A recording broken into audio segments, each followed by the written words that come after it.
Hello. Whoa, awesome. Does anyone else's mics work? Hello. Oh, that's great news. Testing, yeah. Okay. We're also having some are we having some projector issues? Oh, no, we're not. Oh, we are. We are having some projector issues. So the agenda, to our board members, please have the agendas just pulled up and ready to go. Um, does anyone not have the agenda? Okay, great. Um, okay. Thank you everyone for being here. Welcome to the first day of school at CSUN. Uh, I'll call this meeting to order at 9:08. I'll first start with the land acknowledgement. Associated Students recognizes and acknowledges the first people of this ancestral and unceded territory of Fernandino Tataviam Band of Mission Indians that is now occupied by our campus of California State University Northridge, honors their elders past and present, and the descendants who are citizens of the Fernandino Tataviam Band of Mission Indians. Associated Students recognizes that the tribe is still here, and we are committed to lifting up their stories, culture, and community. Now I'll hand it over to our government secretary for the roll call. Vice President Khan, Senator Aronson, Here. Senator Fragoso, Here. Senator Gavino, Here. Senator Jimeniano, Senator Harris, Here. Senator Miyoshi, Here. Senator Nunez, Here. Here. Senator Olgan, Here. Senator Perez, Here. Senator Pulliam, Here. Senator Radionov, Senator Toledo Carranza,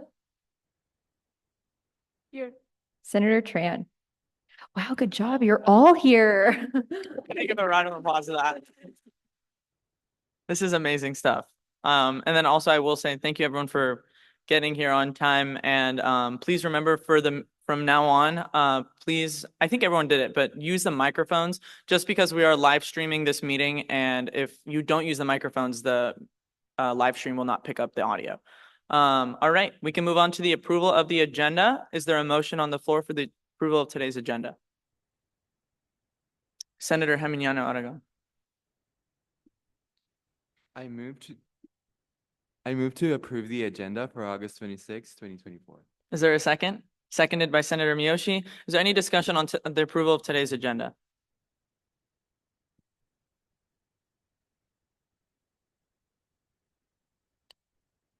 Vice President Khan. I move to amend the agenda. Read Chair of Finance Yvette Tran, strike Yvette Tran, and add Leslie Ponce. Thank you. Is there a second? Seconded by Senator Aronson. Is there any discussion on this amendment? Then we can take this to a vote. All in favor of approving Vice President Khan's proposed amendment, please raise your hand. All right, thank you. This passes unanimously. Any further discussion on the motion as amended?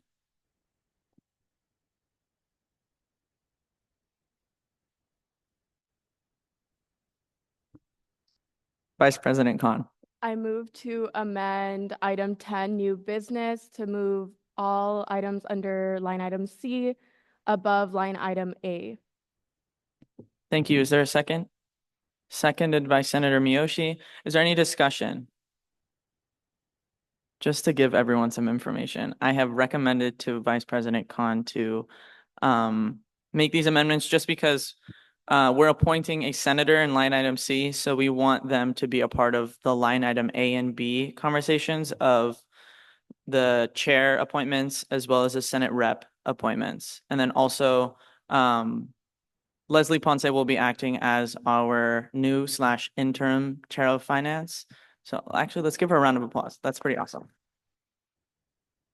Leslie was previously our assistant chair of finance. Okay, great. Thank you.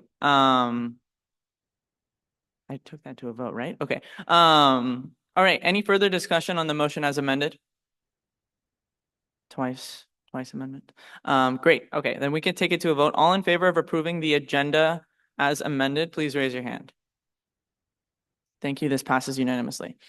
Okay, is there a motion on the floor for the approval of the minutes of August 5th, 2024?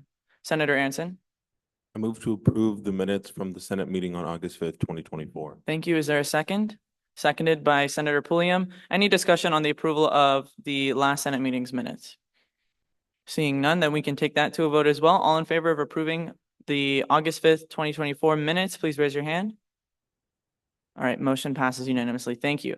Now we can move on to special presentation. Our first one being Project Rebound with Megan McEwen.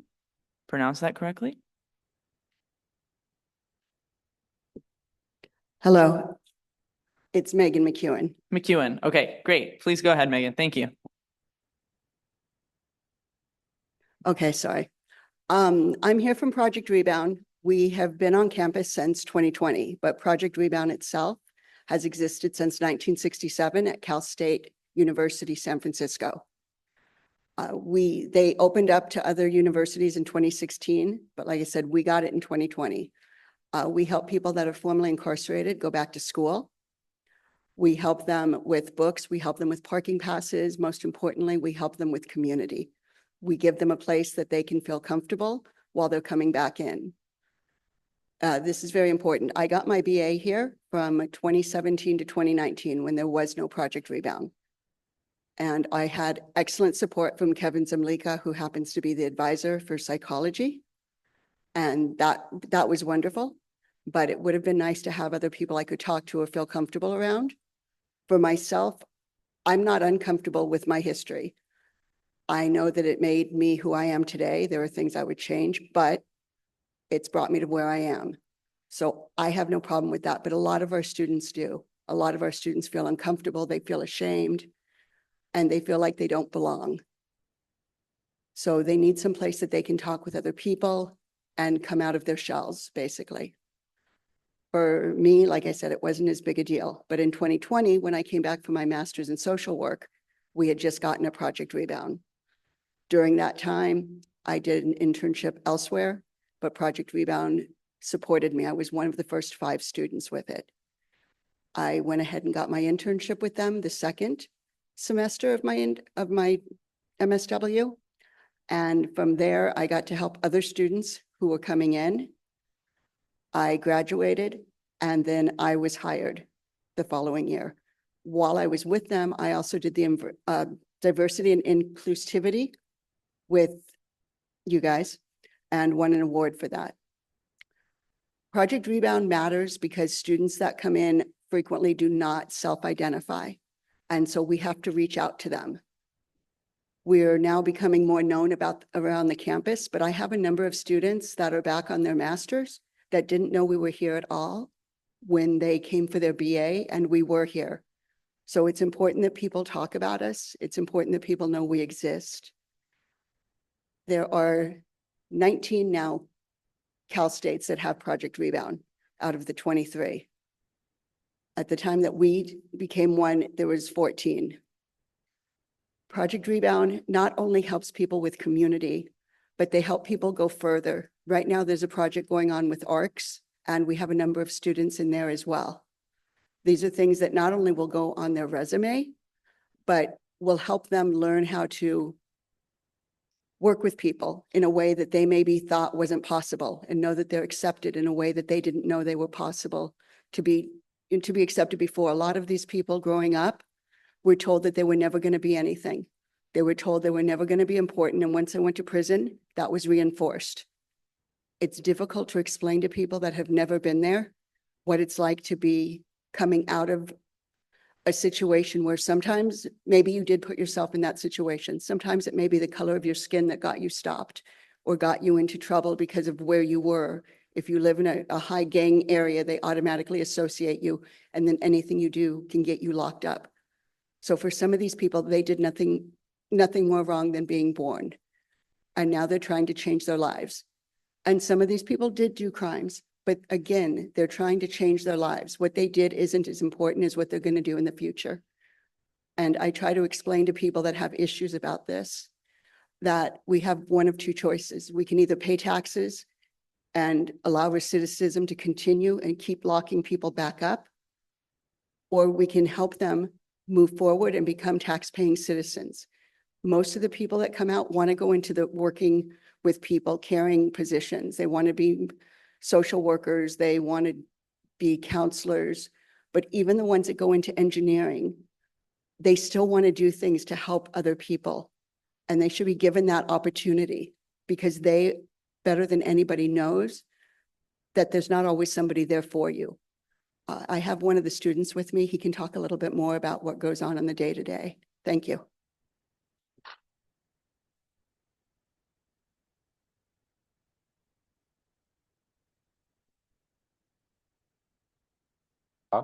Hello and good morning, everybody. Nice to see those of the faces that I know. To those that don't know me, my name is Garrett. I'm a psychology major, about to graduate after this semester with a bachelor's degree. In prison, I earned a couple of AAs, both in psychology and business. I actually paroled the week before we went on COVID lockdown. So I think I'm doing okay with what I'm done. I am the lead intern this semester for Project Rebound. The community that we built there that Megan talks about is awesome, okay? Because she says that some of us don't want to self-identify, and that means that they don't want to self-identify to everybody out there. But inside our little group, you know, we welcome, we acknowledge, we support, and we lift each other up. I'm also president of a recognized club on campus, Revolutionary Scholars. We're 40 members strong right now. And as she mentioned, I'm also a project manager on a pilot project that we're getting ready to start with waste management with ARCS. All we want is a chance. You know, we're here to better ourselves and we're here to better our communities, which you guys are a part of, and we're here to better the world. So thank you.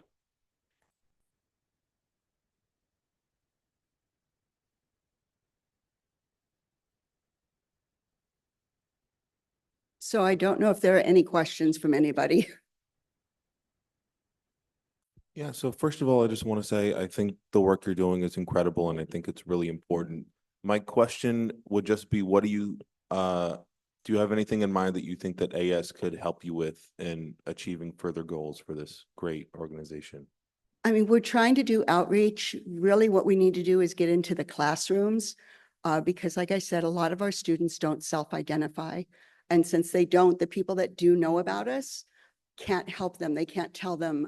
Kevin has walked students over to us.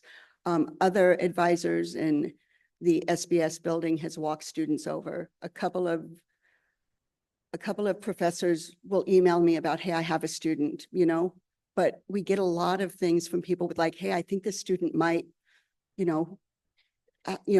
might qualify, but I can't ask them that. And they think it because of other things that were talked about, homelessness, drug addiction. And to me, the first question in that case is, because you've been under those things and knowing how those demographics are treated, did you ever have contact with the law? Because you're not saying, hey, I think you're a criminal because of it. You're saying, I understand that those things are looked down upon in our society. But, we need to go back to the first semester when we were going into classrooms. And we just haven't done it as much. And that's really what I would like to do. And also just to let people know that it's okay. People do things. And I'm not saying what they've done in the past was okay, but I'm not going to try to decide on the choices they made. There's people that tell me like, oh, well, there's always better choices. I tell people, you don't know what choices I had to choose between. I did choose the best choices that I had under the circumstances. So it's just a matter of knowing that we have support. And if you guys can talk to professors or talk to somebody, and we're welcome to come into that class and do a 10 or 15-minute presentation, because sometimes we get a student that contacts us afterwards that says, hey, my teacher doesn't know, but. Thank you so much. Question. Thank you again for you and Garrett to come and speak to our board. It does mean a lot, and the work that your organization does is truly, truly meaningful and adds so much to our community at CSUN. My question is, have you guys reached out to University 100 to see if there's anything? Yeah, University 100 deals with freshmen. I reached out to the next one. I don't remember what it is, but because most of our students are transfer students. And that was last year, and they were going to try to get something on to talk about us, but it didn't really go anywhere. I'm really looking forward to doing more outreach this semester. And any ideas. Lonnie Lyons was the one that had told me to reach out to them before, because we try to do transfer events. Garrett and Miller just got a couple students from the transfer event that happened on Thursday. You know, and like I said, I just want people to know that it's okay, whatever happened.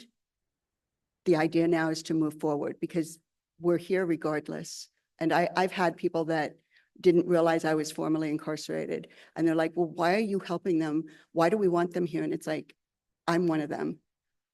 You know, and I was here before there was a Project Rebound. So it's not like we weren't already going to school. Lily Gonzalez started Revolutionary Scholars because we didn't have a Project Rebound and then got it here, you know, and then people will talk to me and be like, oh, but you aren't like one of them. And it's like, yeah, dude, actually I am.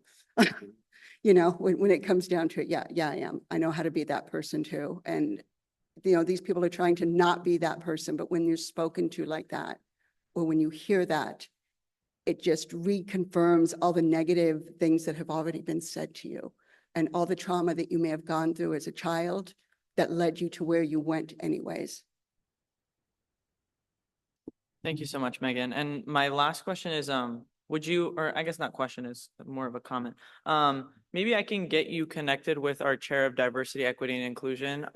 He is planning a lot of stuff for the year, and the position inherently puts on a lot of events, obviously targeted towards diversity, equity, and inclusion, you would assume. And I feel like there can definitely be some collaboration with the committee and his position as well. I would love to. I was with the committee in 2022 and I won the award that year.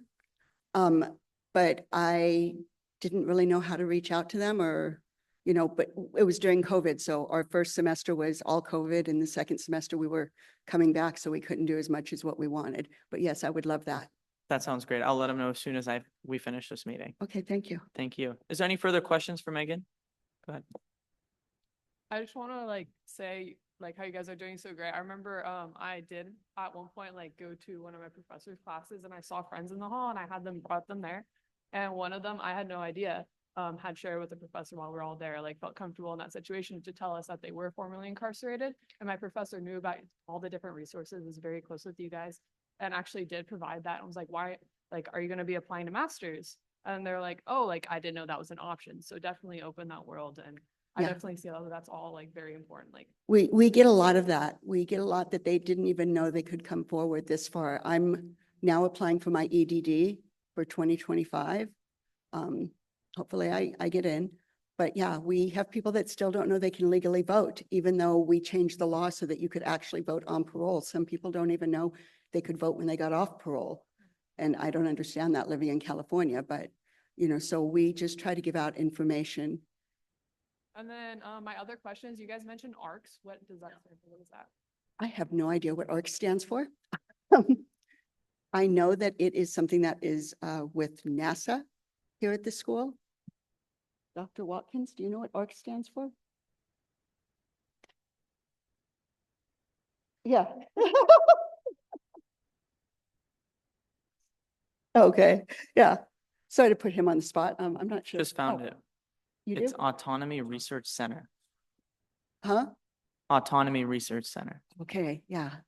Kevin Zimlico was in our office the first day that Miller, last semester, not last semester, sorry, last fall was there. And they met, and within 10 minutes, finding out he was a engineering student, a mechanical engineering student, he walked him out of my office, and an hour later he came back and he was involved with ARCS.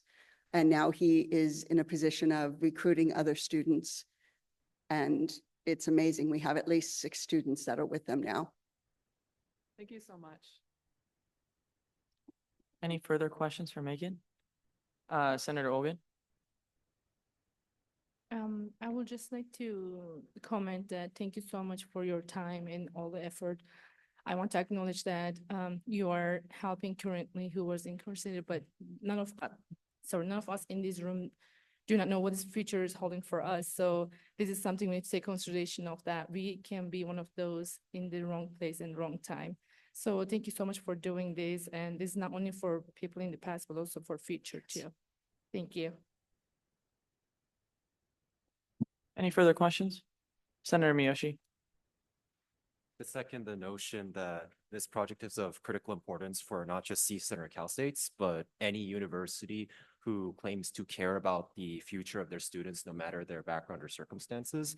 My question is, what difficulties does Project Rebound face on this campus, such as with public perception or resources that you could share with us? I'm going to be honest, a lot of other Project Rebounds have a lot more support from the school itself. We have a lot in our department. Dr. Wu, who's our associate dean, is completely supportive. He helped get Project Rebound at Sacramento. Dr. Watkins is always at our events. He's very supportive. But I'm not going to lie, there are some departments, some professors that don't believe we belong here. I know that because I've had students come to me very upset because they confided something, you know.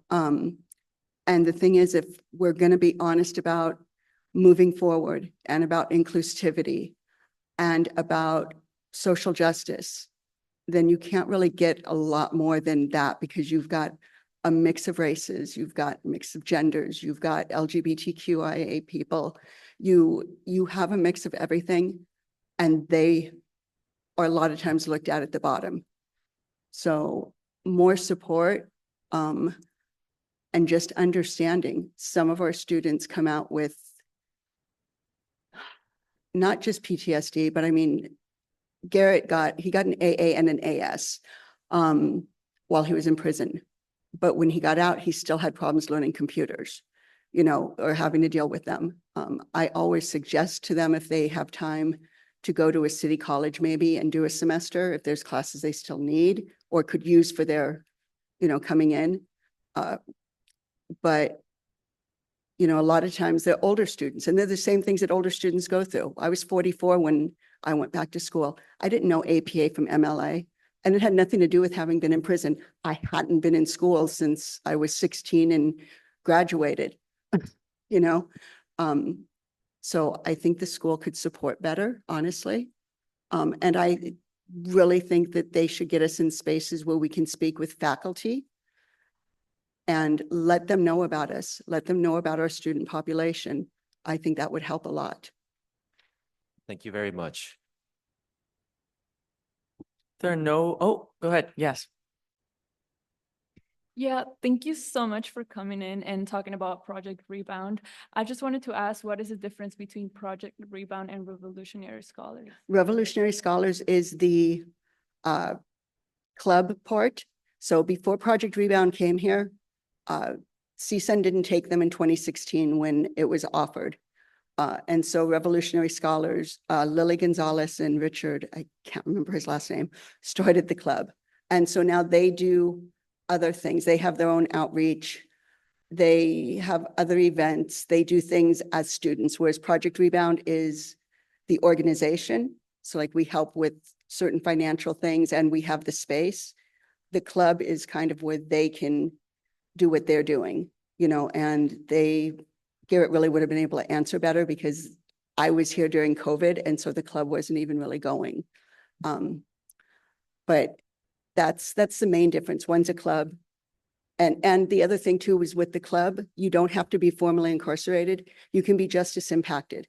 So we have a lot of students here. We have one that just started because somebody reached out to me, and both of their parents are in jail, in prison, and they're hoping their mom will be out in time for them to graduate. So the advisor that reached out to me said, do they qualify? I said, no, unfortunately, we don't do justice impacted, but the club does. And so that can be a support system for them. You know, your loved one is locked up, your parent, or you grew up in a household where they were in and out of prison. And sometimes you just need a space where you can talk and not feel like you're judged. Thank you. All right. If there are no further questions, Megan, thank you so much for coming and speaking with us. Thank you for having me. It's our pleasure. All right, we can move on to our next special presentation. with Shafali and Ashley from the Office of Government and Community Relations. Please go ahead. Hi, everyone. I'm very excited to be here. Thanks for having us. My name is Shafali Mistry. I'm the Associate Vice President for Government and Community Relations. I'm going to tell you a little bit about my background and like my story, how I got here. But I'm going to let Ashley do that first because I'm going to be talking for a while about our office and kind of what we do. So I'll hand it over to Ashley for a second. Hi, everyone. I'm Ashley Larson. I am the Assistant Director of Government and Community Relations here at CSUN. So nice to see you all today on the first day of the semester. I actually just came on board in this role this summer. So I'm new and learning a lot about this department in particular, but it doesn't mean I haven't been part of the CSUN community for a long time. I actually started here at CSUN as a student for my undergrad back in 2007, and I got my Bachelor of Arts in Sociology in 2011. And then from there, I actually took a little break. I had 2 children, and I volunteered a lot still at the university, though. My kids came here and went to the Children's Center and the CSUN Lab School, and I did volunteering and fundraising for the university during that time.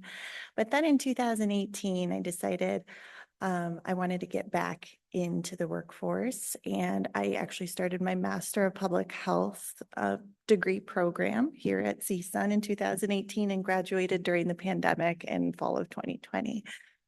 During that time, I was vice president of a student organization called MPHSA, or Master of Public Health Student Association. And I was very active in the community here. So I am a double alum. During that time while I was working on my master's degree, I actually also worked for a nonprofit here in mental health advocacy and policy. After I got my master's degree in 2020, I was offered a position to teach here at CSUN. So I came on board as a part-time administrator in the health sciences department, and then I was actually teaching the internship course and facilitating internships for our Masters of Public Health students at CSUN from 2020. In that role, I was out in the community helping establish community partnerships for our students and places where our students can have achieve their 300-hour requirement. And I was able to really become part of not only the students and our local community and kind of meshing with everyone. So I have a bit of a varied background, but then that led me to this role. After doing that for the last 4 years, this role came about, and I was just really excited to come and show my expertise and be a part of the CSUN community and really fight for CSUN and getting us recognized and getting our students recognized. So that's a little bit of my backstory, CSUN double alum, and I think you guys have me here for life. So feel free to reach out to me if you have any questions, and I'm excited to meet you all. Thanks, Ashley. So I asked to come not just because of my role here on campus, but because of my CSU story. I'm not a CSUN alum, I'm a Cal State Long Beach alum, so I am made in the CSU. I was a student leader. I was a community college transfer. So I went to Riverside Community College, transferred to Cal State Long Beach. When I was in school, I ended up being, I'll back up. I have a Bachelor of Fine Arts in Drawing and Painting, so not the degree you would expect with the work that I do. And I came to ASI, as Long Beach calls it, through being senator for College of the Arts. And then the next year, I was ASI president. My ASI experience changed my entire life. It's just not an understatement at all. It's hard to overstate the impact that student government and associated students in particular had on my academic career and my career full stop. I would say that there are so many threads I can just kind of take in different parts of my career that take me back to ASI, the experience that you guys have essentially being leadership in a nonprofit corporation will give you experience that puts you leaps and bounds ahead of your peers when you enter the work world because you have experience that you wouldn't get without on-the-job training.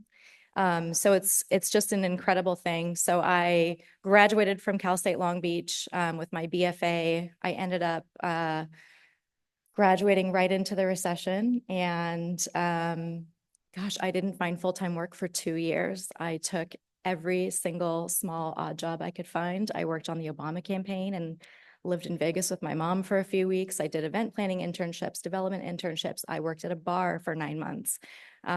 Anything you could think of, I was like, I gotta make some money and I gotta get some experience. So I did that. Finally landed at a small private art college where I ended up getting my Master of Fine Arts in Social Practice, which was sort of how do you engage the community through the arts to make social and political change. And then I ended up coming back to Cal State Long Beach, where I worked doing communications, public relations, marketing, special events, donor relations, anything you can think of. I always joke with people that if you work for the CSU and you don't have at least 3 jobs, you're not working hard enough, which is only half funny, but it is what it is. In late 2016, I ended up joining the chancellor's office for the CSU system, which was a huge leap of faith for me. I was kind of leaving my career in the art world, doing the exact same kind of work I'd been doing for years, but for the CSU. So when I talk about being made in the CSU, I was doing alumni relations at the chancellor's office, among other things. We have 4.3, I think is the number this year, 4.3 million alumni in the CSU. And CSUN is about a full 1/10 of that. So when we tell people that 1 in 20 Americans with a college degree got their degree at the CSU, that means approximately 1 in 200 Americans with a college degree got their degree at CSUN, which is amazing. So I worked at the chancellor's office for 3.5 years in Long Beach, doing alumni relations, working with the CSU Foundation, doing professional development for fundraisers in the CSU. And then in 2020, during COVID, I moved up to Sacramento and worked in the Office of Advocacy and State Relations for the CSU, doing budget advocacy, kind of working with all of our campuses, my counterparts, my predecessors in this job, kind of letting them know what we're doing with legislation, what we're doing with budget, all of those kinds of things. So I was there for 6 years at the chancellor's office, and then joined CSUN in late 2022. I think I came to talk to Senate early that spring, and so Katie's heard all of this before. It's been sort of I always say it's been a weird, windy road from a Bachelor of Fine Arts in Drawing and Painting to government and community relations at CSUN, but sort of every single thing there's through threads, and there's a path that makes sense for me. Anyway, I'm really happy to be here. The opportunity to come to CSUN and advocate for students, faculty, staff, the campus, at large, and the community is really exciting to me. So our office is government and community relations. So our office is the liaison between CSUN and the elected officials in the region. So we talk about CSUN's delegation. Typically, when we're talking about that, we're talking about the state delegation, because CSU is officially a state agency. So we have 10 state elected officials that are part of the CSUN delegation, which means that they are the ones that are sort of in the CSUN service area. So 7 members of the Assembly, 3 members of the Senate, but we also have 4 members of Congress. I think there's 6 city council members that are just in the Valley, 2 supervisors from the County Board of Supervisors, and that doesn't even touch the other kind of cities that are in the Valley that are not officially Los Angeles, like San Fernando and Burbank, that have their own kind of government systems and elected officials. So we're working with all of those folks annually. Every single year, we're working with our state officials to advocate for the CSU budget and let them know how that impacts CSUN, how it impacts faculty and staff and students.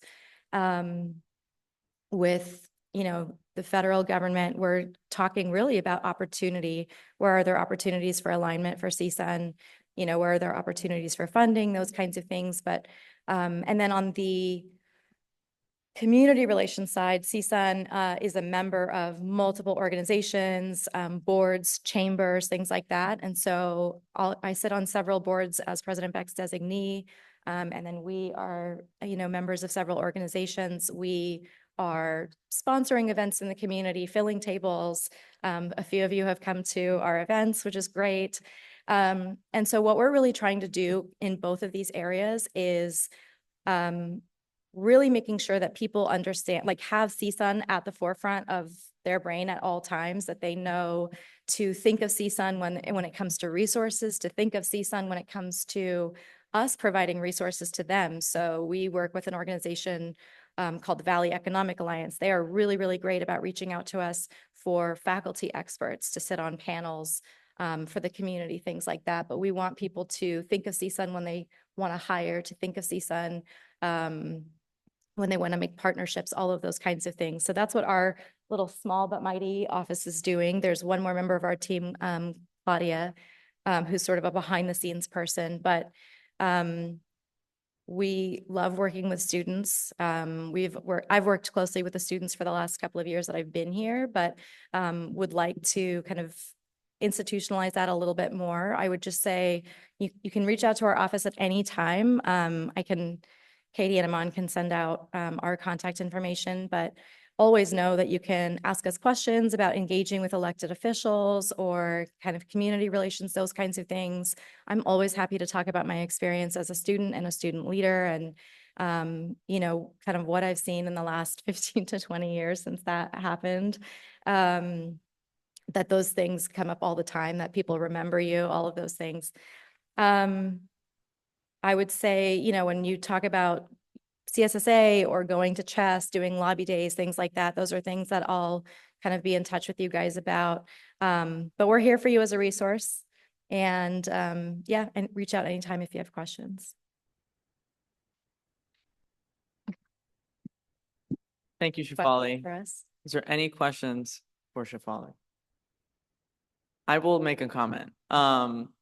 From the CSU level and the CSSA level, the biggest, and also Chancellor Garcia came to CS Unity just last week, 2 weeks ago? I don't know, the weeks are blending. And the biggest talk in the CSU level is our budget and the reasons why the tuition hike is kind of becoming a thing and wasn't really a thing that the student body and faculty and staff could really shake down, was because of the immense debt that the state is in. And I don't think the CSU is in debt, but they're just pulling more money. And then there's, I think now 7 or 8 CSUs that are now like actively, their budgets are being cut. So their classes are getting cut, faculty, staff are getting laid off, like all of the above. So very important to be familiarized with Shefali's office. And on top of that, just a bigger reason to know that this election year is very important, just because it's kind of just a whole top-down leadership that the country is also in immense debt. But yeah, just an FYI for everyone. No questions? Any questions? Okay. Oh, go ahead. Not a question, but thank you for coming and for inviting us to the event, the BICA event. Point of privilege, please. Granted. Okay, all good? Okay. Thank you, Shefali. Yep.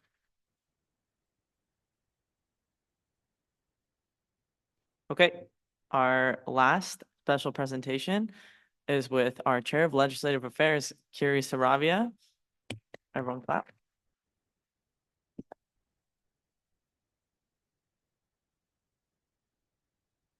I forgot I have to press the button, my bad. But good morning, everyone. You guys all look very lovely. Could I have the slides, please? Yes, I did. Oh no. Keep talking and then we'll try to pull Okay, this up. And then well, hi, everyone. Everyone here knows me. I'm Kiri. I am the current chair of legislative affairs, and I'm here to let you all know about the CSU system and what CSSA is, just a little in depth, just because we talk about it a lot, but it's really, really important as student advocates and as student leaders to know what who runs the CSU system, and on top of that, who is the bigger student body that is seen as the student voice of the CSU students. Okay, I'm so sorry. So just for a little background, the CSU system runs kind of like our AS runs. They have a board of trustees, which is kind of the equivalent to AS Senate, and they allocate the budget. They raise salaries for faculty, for presidents, and they also create policy and help advocate for or against policy that ends up affecting us as students in the CSU system. Underneath them would be the Chancellor, Mildred Garcia, who we talk about a lot, and she is the face of the CSU when it comes to a lot of legislative and public policy.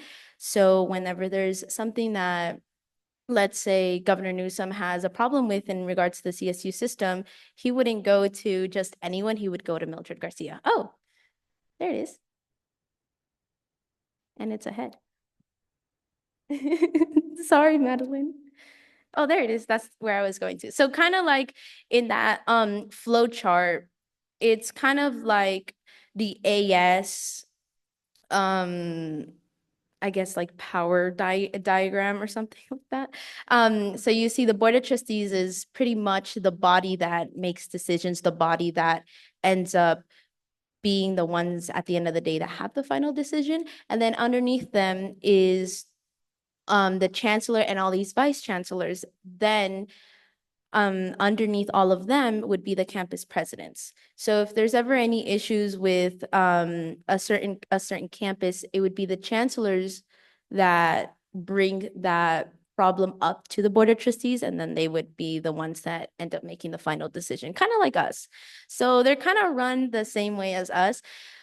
But in regards to the Board of Trustees, every single trustee except for one, which is an alumni who is elected by the Alumni Association, is appointed by the governor. That includes the student trustees. So there are, if I remember correctly, there are 25 members on the Board of Trustees, 2 of them being students that are chosen by CSSA. They serve 2-year terms and they are appointed by the governor. So the governor ends up having the final say, along with all the other 25 members who all serve, I believe, 6-year terms as well. And they meet every month for 2 days, and they have subcommittees that also meet during those times. They all meet in Long Beach. So if anyone is ever interested in going to any of their meetings or doing public comment or anything like that that you guys think should be brought to the attention of the Board of Trustees, they aren't that far. They're in Long Beach at the Chancellor's office.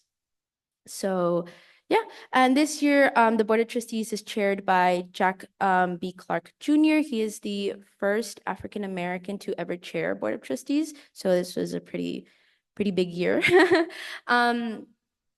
Included in the CSU Chancellor's office is the ASCSU, which would be the Academic Senate. It's kind of like us, again, but made out of faculty and staff of all of the CSUs. And then they have a bigger body, which would be the ASCSU, kind of like CSSA, but for faculty. But yeah, some of the things that the CSU Chancellor's Office does is Hill Day, which is kind of just like the equivalent of CS Unity, but for people of the CSU offices and the Board of Trustees. And they also have a CSU Advocacy Day, which is where their Board of Trustees goes to advocate at Sacramento along with their student trustees. Can I go to the next slide, please? Thank you. So CSSA is a student-led organization that strives to improve the lives of California State University students by advocating for student needs and engaging students in system-wide, state, and federal higher education policymaking. This CSSA is recognized by the CSU Board of Trustees and the California State Legislature as the official voice of CSU students. So they're kind of like the big dogs for yeah, sorry. I should be professional. So CSSA is run by a $2 surf fee. It's a student fee that all of us are able to pay, but we're also able to opt out of. So it's kind of like that fee that's on top of all of your tuition fees that you can opt out of. So if you guys are ever wondering like, oh, what is this like student representation fee? It is a fee that helps fund CSSA. So if any of your constituents ever ask you, what is SURF? Why do I have to pay these $2? You can then tell them like, oh, it's to pay for this bigger organization that helps advocate for students at a higher level than any of us are. You could go to the next slide, Madeline. Thank you. So this year's CSSA is run by Yesay Ezra, who is president of CSSA. So he is the main person that is seen by legislation, by the CSU, and by other systems as the voice of the CSU students. Then we have their chair, Karen Carrillo, Adrian Sanchez, their vice president of legislative affairs, Tara Al-Rahini, their VP of System-Wide Affairs, Tyler Caro, their VP of Finance, along with 23 members, a 23-member board of directors, which is usually made up of the presidents of the ASIs of all the CSU systems. But sometimes their chair of legislative affairs also sit on the board of directors. But it's really up to the president's discretion as to who will be serving on the board of directors. They meet monthly, sometimes in person, sometimes over Zoom. This next month is going to be over Zoom. And they have different committees inside of CSSA, one of them being System-Wide Affairs, which Iman serves on and is going to be vice chair of. Their legislative affairs, which I'm going to be on, finance committee, which I'm also going to be on, internal, which Katie is going to be vice chair of, and in audit committee, which is currently not in, no, yes, we do have an audit, sorry. So each committee deals with different things in regards to CSSA. But at the end of the day, if there's ever any change that needs to be made, let's say to the budget or to any policy, or there's something that should be brought to the attention of CSSA, therefore the CSU, it would be brought to the board of directors and then voted on, kind of like with us, our committees discuss things and then bring it to the floor for Senate to decide on. So that's kind of the idea. It's really similar to how we run as AS. And so therefore you could see it as CSSA being the equivalent of RAS. So it's not so confusing. So that's really nice. Oh, there's the surf fee. Sorry. So CSSA is mainly advocacy centric.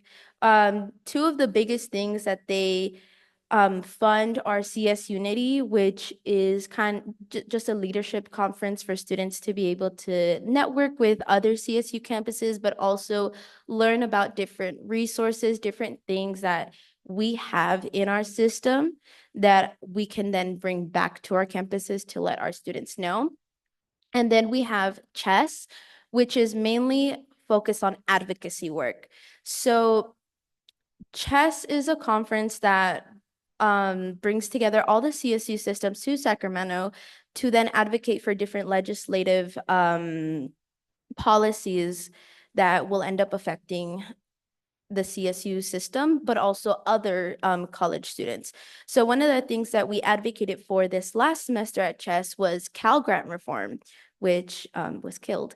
But it's one of the main focuses on that CSSA is really hoping to bring forth, because Cal Grant Reform, if any of you are not familiar with it, there's a lot of requirements that students need to fill in order to be able to get extra financial aid from the state. However, that also makes it more difficult for other students that don't meet those requirements to be able to get help, therefore those students not wanting to pursue higher education because it's so expensive. So that's one of the things that CSSA is advocated for last year, but it's going to continue advocating for.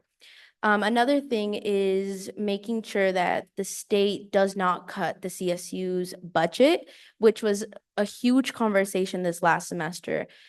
Because like Katie mentioned, the state is in debt and so is the rest of the country, but that shouldn't come at the expense of students' education. So one of the things we advocated for was either increasing our budget or keeping it the same. And luckily, the state didn't cut the CSU budget, it cut other things, but it didn't cut the CSU budget. So that's a good thing.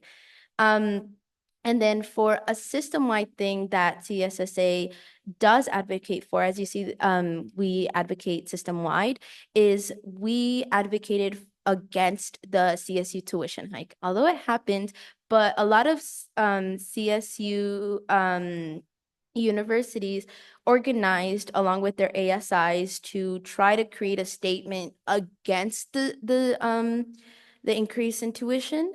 And a lot of their student leaders actually went to Long Beach to create public comment as to try to convince the board of directors and the board of trustees to not raise tuition. It did happen, but that's one of the things that we do at CSSA. I kind of went into all of those things. So yeah, some indirect services that I can think of off the top of my head is kind of just the conferences of CS Unity and Chess. It affects ASIs in general, and it also helps our student leaders grow as the years go by, because a lot of students that do get involved in CSSA, they end up staying longer. Most of our board for CSSA are actually graduate students. So you can tell that ASI and CSSA has had a great impact on a lot of the students. So yeah, can you go to the last slide? I think it's the last slide. I hope. Oh no, I kind of went into those, sorry. Yeah, legislative affairs falls in Chess and system-wide affairs falls on CS Unity. So yeah, I could share these slides if anyone needs them, or I could go into further depth if anyone would like to have that conversation. So these are the main priorities that CSSA is going to be focusing on this next year, addressing the total cost of attendance for students attending the CSU, because one of the misconceptions that our system has is that tuition is where that ends. No one needs more financial help besides tuition, but they don't include book costs, cost of living, cost of travel if you are a commuter student, or any extra costs like child services or mental health services, or even if you're actually providing for yourself, it's never really included when it comes to the cost of tuition. So that's one of the things that CSSA is trying to advocate for. Also ensuring students have access to high quality wellness and mental health support services. There is a lot of talk about how students do not have access to mental health services in a lot of other campuses. Luckily, our campus is one of the few campuses that is able to provide a bit of mental health services and well-being services, but not every campus is like us, unfortunately. So Northridge on top. Next is ensuring the academic success and holistic educational experience of all CSU students. That just is meant to highlight whether our faculty is getting paid enough to even want to teach us, because there's that conversation of why are we paying our faculty so little, but then they're having to do so many hours and having to do extra work on top of those many hours. And then the last one is fostering inclusive engagement for students to find agency in the CSU community. One of the many things that the CSU is known for is for their diversity and inclusion, but that also has to relate to what services does their campus provide, what clubs, what organizations can those students find help in, find community in, because a lot of students that do come to campus, they're coming to campus to find a community. So what is it about the CSU that is not allowing students to find their community? So that's some of the things that we are going to be working on at CSSA. And hopefully you are all a little bit more familiar with what CSSA does and what CSSA stands for. If you guys have any other questions, please let me know. If you guys would like to, I don't know, go to a Board of Trustees meeting or, or observe a CSSA meeting, let me know. I'm more than happy to help you out with that. But that's the end of my presentation. Oh, are there any questions? Sorry. If anyone does have any questions, I'm going to hold them for a second, just because we have a special meeting agenda that I have to start, and there's only 2 items of new business, then we will come back to this special meeting agenda, the normal meeting agenda. So, I'm going to temporarily adjourn this Senate meeting at 10:03. I don't know if I had to do that. And, I will call to order the special meeting agenda at 10:03 as well. Madeline, I'm not sure if you need to do a roll. I think you need to do a roll call for the special meeting.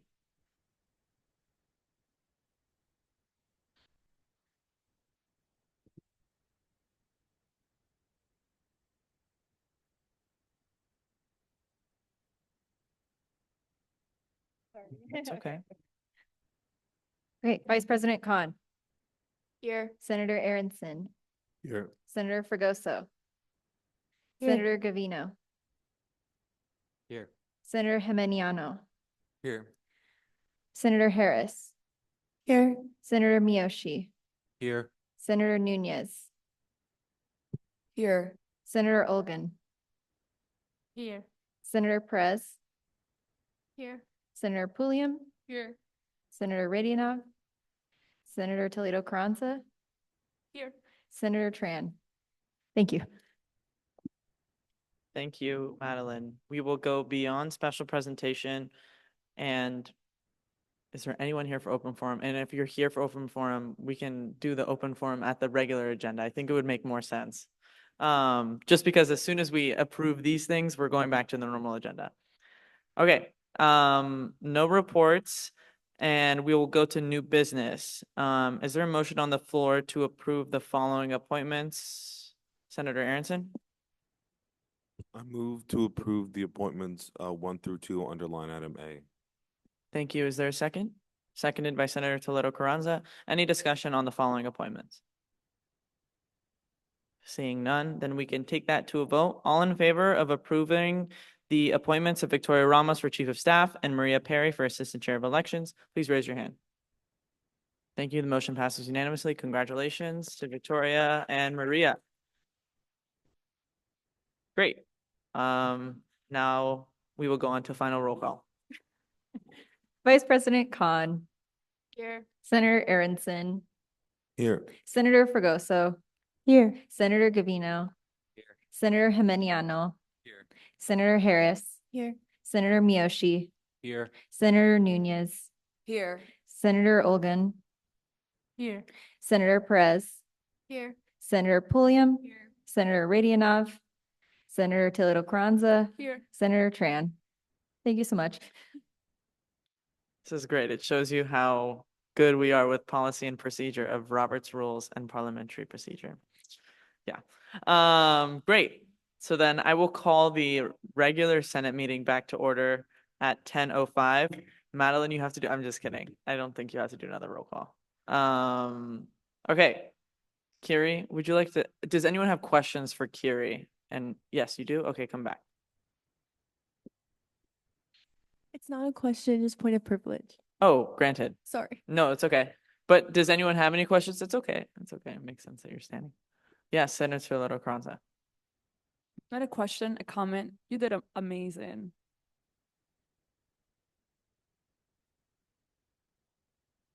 Permission to be recognized. Granted. Any questions? Well, thank you, Kiri. This is great stuff. Yeah. Thank you. Okay. Now, We are at open forum. Open forum is intended as an opportunity for any member of the public to address the Associated Student Senate regarding any issues affecting CSUN students. Speakers are allowed 3 minutes each to speak. Please sign in using the clipboard for minute recording purposes. Go ahead. Hello, everybody.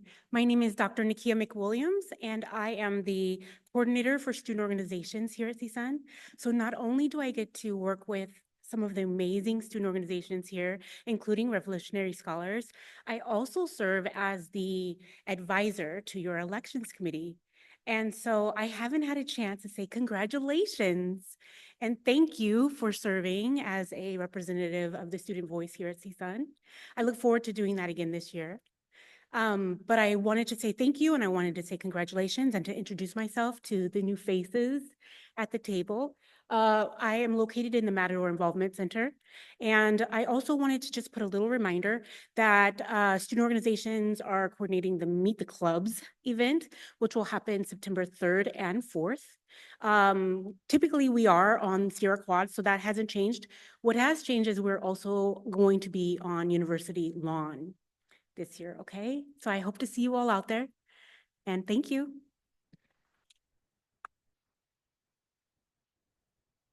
Thank you so much. Senator Toledo Carranza. If I want to do open forum, do I have to stand up or do I have to say point of privilege? Oh, I mean, oh, yeah. Okay, yeah, go ahead. So point You of can stand up. Oh, just stand? Yeah.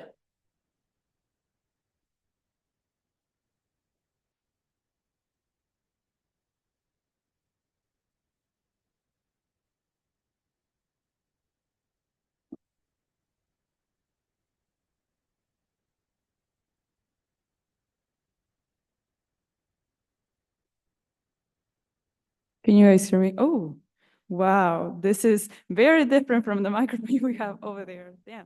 Okay. Hi, everyone. My name is Lorena Toledo Carranza. You guys already know me. I'm one of the senators for the College of Science and Math. I just came on here to give an update on AB 2586 and student employment in all CSU, UC, and community colleges campuses. Right now, the bill was passed at Senate Appropriations Committee like this past 2 weeks or 3 weeks, which is amazing. And then it was also passed on the Senate floor. So we're looking into hearing the bill in the Assembly floor. Very exciting. We had a lot of students across the system who were advocating for this bill, calling, emailing, like all that stuff. I forgot to bring my phone about more information, but we are, like I said, we're gonna be hearing the bill probably next week in the Assembly floor. So I'm pretty sure it's gonna be passed because a lot of the Assembly members were the ones advocating for the bill. On the other note, we're gonna have a rally in Sacramento on, I think it's on September 5th, if I'm not wrong. I can give you guys more information about it. So yeah, I'm very excited. All students are gonna be rallying up outside of the governor's office to push for him to actually sign the bill into law. So I'm very excited for that, to be like, let's go, sign it now. I feel like the CSU system is always talking about diversity, equity, and inclusion, but how does it feel an undocumented student not being allowed to work in the Dream Center, like a place that they belong to? So I feel like this is a very good bill. We also advocated about this bill in chess.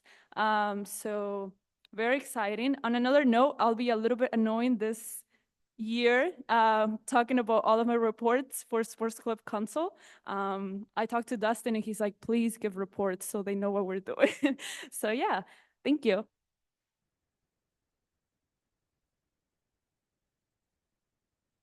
Thank you. Is there anyone else here for open forum? Oh, yeah.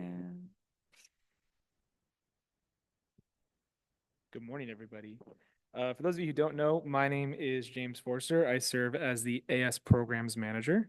I will be here at almost every Senate meeting to provide you all a little bit of an update as to some events that are going on within AS. So I'm also will be annoying as I talk a lot about that stuff. So just some updates for at least what is going on to give you all a brief snapshot. So we'll host 26 events this semester for the fall. I'm not going to go over all 26 right now, but I'm going to be at least a small snapshot of what we're doing. So this week we are actually hosting 3 events. So tomorrow and Wednesday will be our AS Welcome Celebration / Sportsapalooza. It will be from 10 a.m. to 1 p.m. out on the Sierra / Library Lawn area. So we'll hopefully see you all out there for that event. We're going to have lots of different vendors, a lot of student organizations, mostly AS and some other partners as well. So it's going to be pretty cool. On Friday, August 30th, we're going to be doing our Matador movie night. We'll be showing a movie on the library lawn. The sun will set around 7:30 p.m. So you could look to that as the official start time for the movie. We will have some music and some just general activities going on starting around 6 p.m. We're showing the movie Twilight. So that was the movie that was chosen by the student team. So movie Twilight this Friday night around 7:30. So I hope to see you all out there for that. Week 2 of the semester, we are actually not going to be hosting any events. We will be attending to meet the clubs and supporting them there. So you actually won't see us out on campus on week 2. But starting up on week 3 is when the farmers market starts back up again. So you all can expect the farmers market every Tuesday starting on September 10th. The market will officially start at 10 a.m. and end at 2:30 p.m. every week. The only week we will not have a farmers market is Thanksgiving week. So I'm going to cut it there because otherwise I'm going into a lot more events. But just so you all have a snapshot, you can always find me. My office is located in the AS Sustainability Center. So if any of you have any questions, you're welcome to find me there. I'm also around the admin office a lot, so just flag me down. So thank you all so much. Yep, go ahead. Thank you, James. And if you have office hours that intersect with any of these events and we're tabling, go table. Don't stay in the office. Do some outreach. And I know that there's a lot of office hours that intersect with at least Tuesday and Wednesday's events. So please sign up. Hello, everyone. You already heard from me, but I wanted to come here and express an endorsement for the chair of external affairs to Alvaro. Alvaro has created such an impact already in AS and has already been such an amazing person to work with as a chair of Ledge. So I wanted to just encourage you all to vote for Alvaro for chair of external affairs committee. So.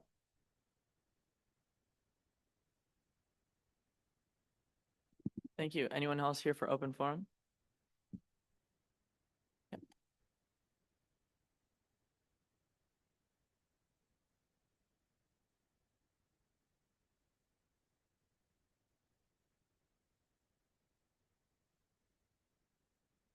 Hello, everybody. My name is Richard Kuroga. I'm a current transfer student in the Deaf Studies major.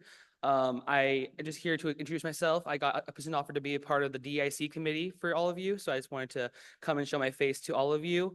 Also, I'm very heavily interested in being a part of AS.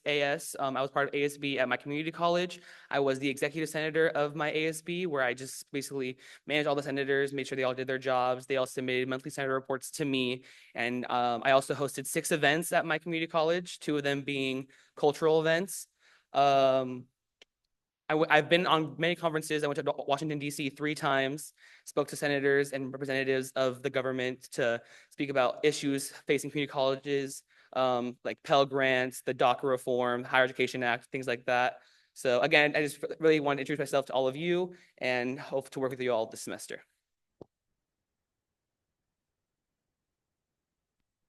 Sorry, what did you say your name was? Richard, got it. Okay, thank you, Richard.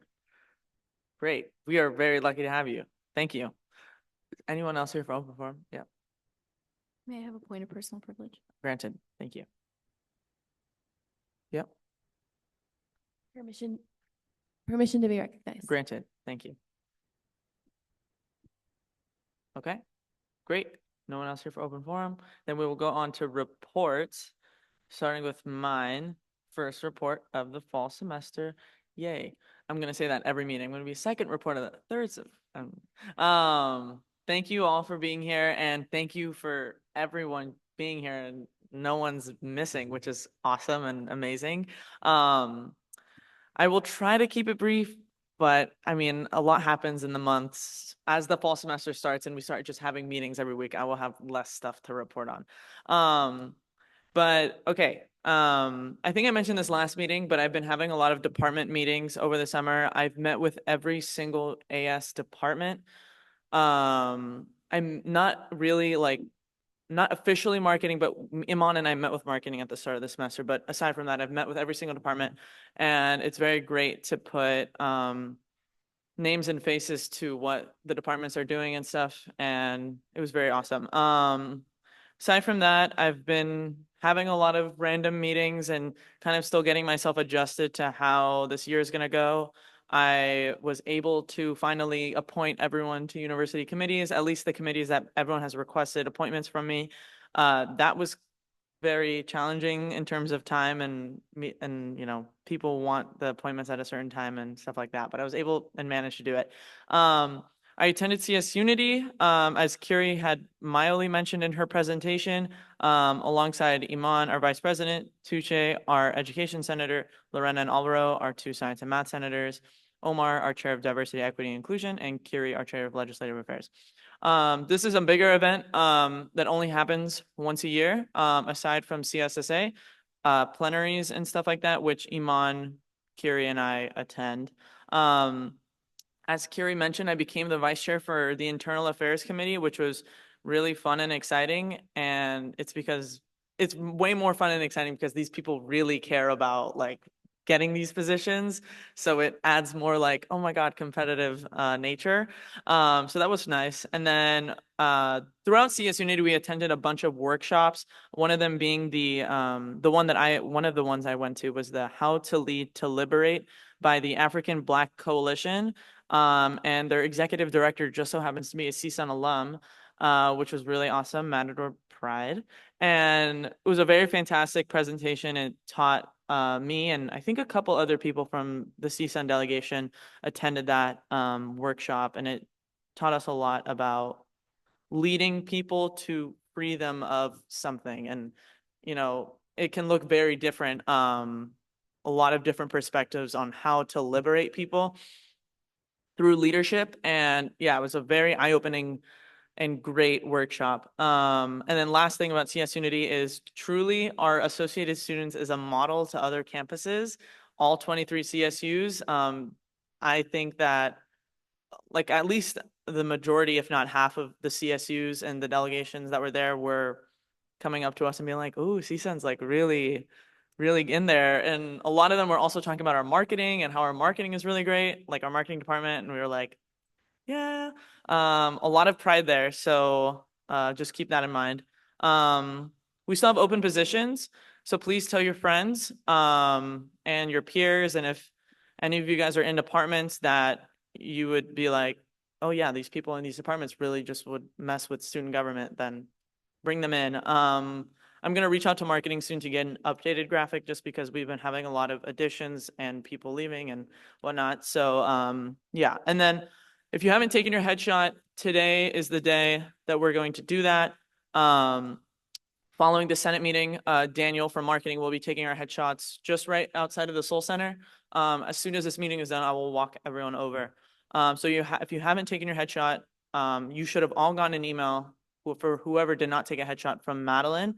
And then I've also sent emails too.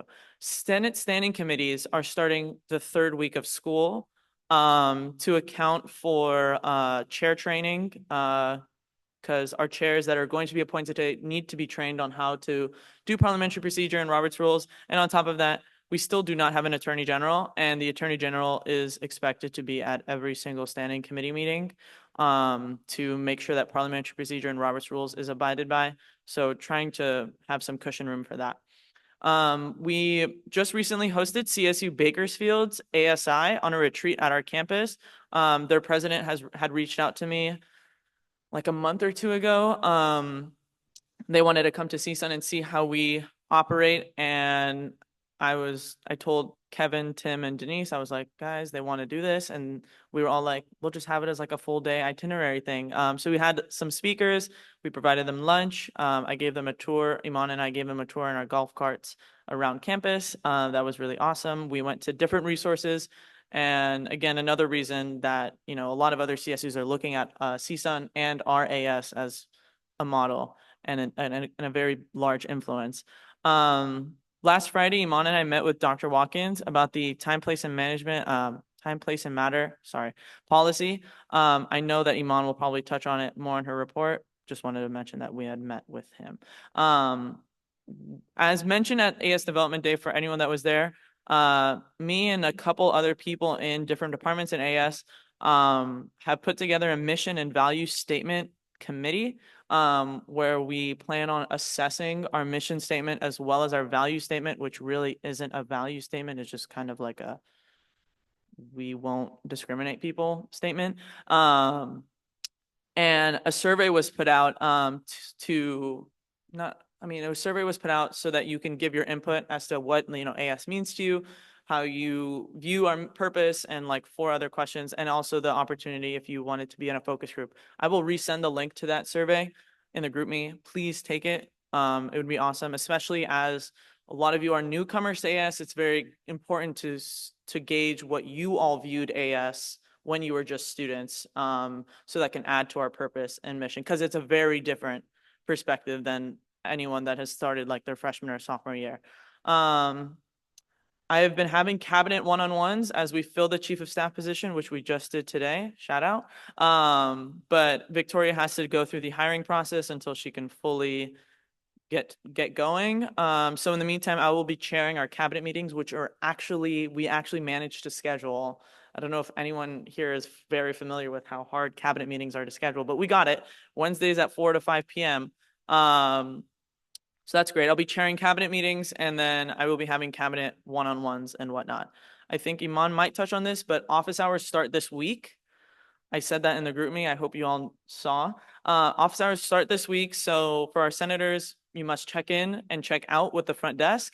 And if you all plan on doing tabling just in general, or doing things outside of the office that contribute to AS or to your college or whatever, just please let whoever's at the front desk know, or if you see Iman, just let Iman know. Normally it would be our attorney general, but we don't have an attorney general. And that goes the same for cabinet, if there's anyone in cabinet here. And then I'll say this last piece, and then I was going to say a little personal piece, and then that's it. So recently, not recently, I think in the past couple months, there's a bill, AB 2763, which is the California MENA Inclusion Act. MENA stands for Middle Eastern Northern African. It was introduced by Assemblyman Bill Saili. He's Lebanese and the first Muslim elected into the California State Assembly, and is also a California State University alum. So this legislation would require all state departments, agencies, and commissions that collect demographic data to include a standard titled MENA across all intake forms. I don't know if any of you know this, but most whatever is listed, state departments, agencies, and commissions that collect demographic data don't have a Middle Eastern, North African portion when asking what your race, ethnicity is. And it is just white. So on the census, I'm still white, even though I know I was born here, but my family was not.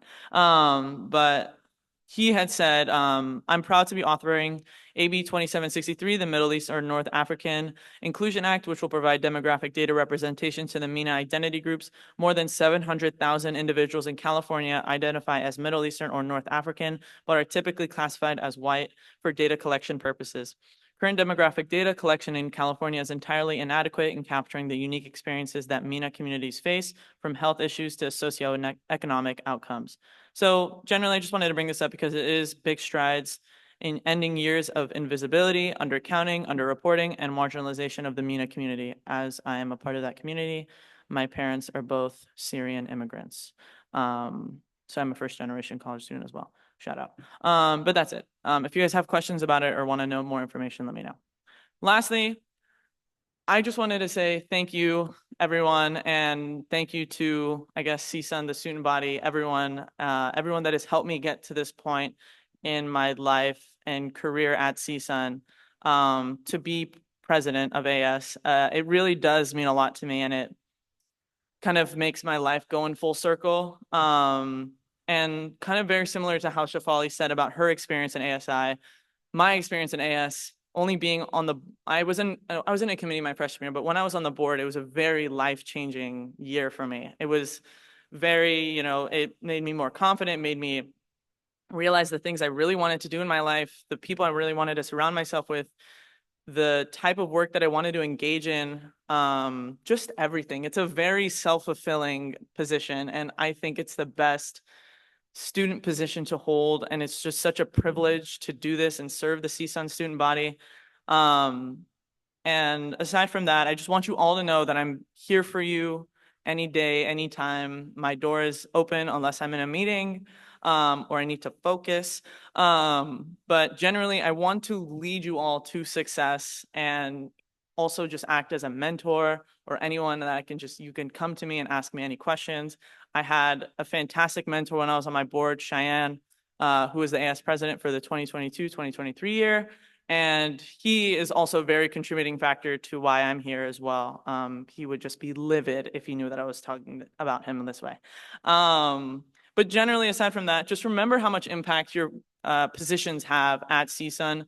Being on the board of directors is not, something to overlook. It is a great privilege, and our organization is funded by the student fees, and it's very important that we as a board know what is in the best interest of the students and use their student fees to give back to their student experience and make their student experience more fulfilling and more spirited, and all of the above. And then last thing, if anyone ever has issues or questions throughout the year, any time of day, just always bring them up to me as soon as you have them, because I'm not a person that likes to have things accumulate and stuff like that. But please always feel comfortable talking to me. Yeah, that's it. Thank you so much, everyone, and have a great, great first week back of school.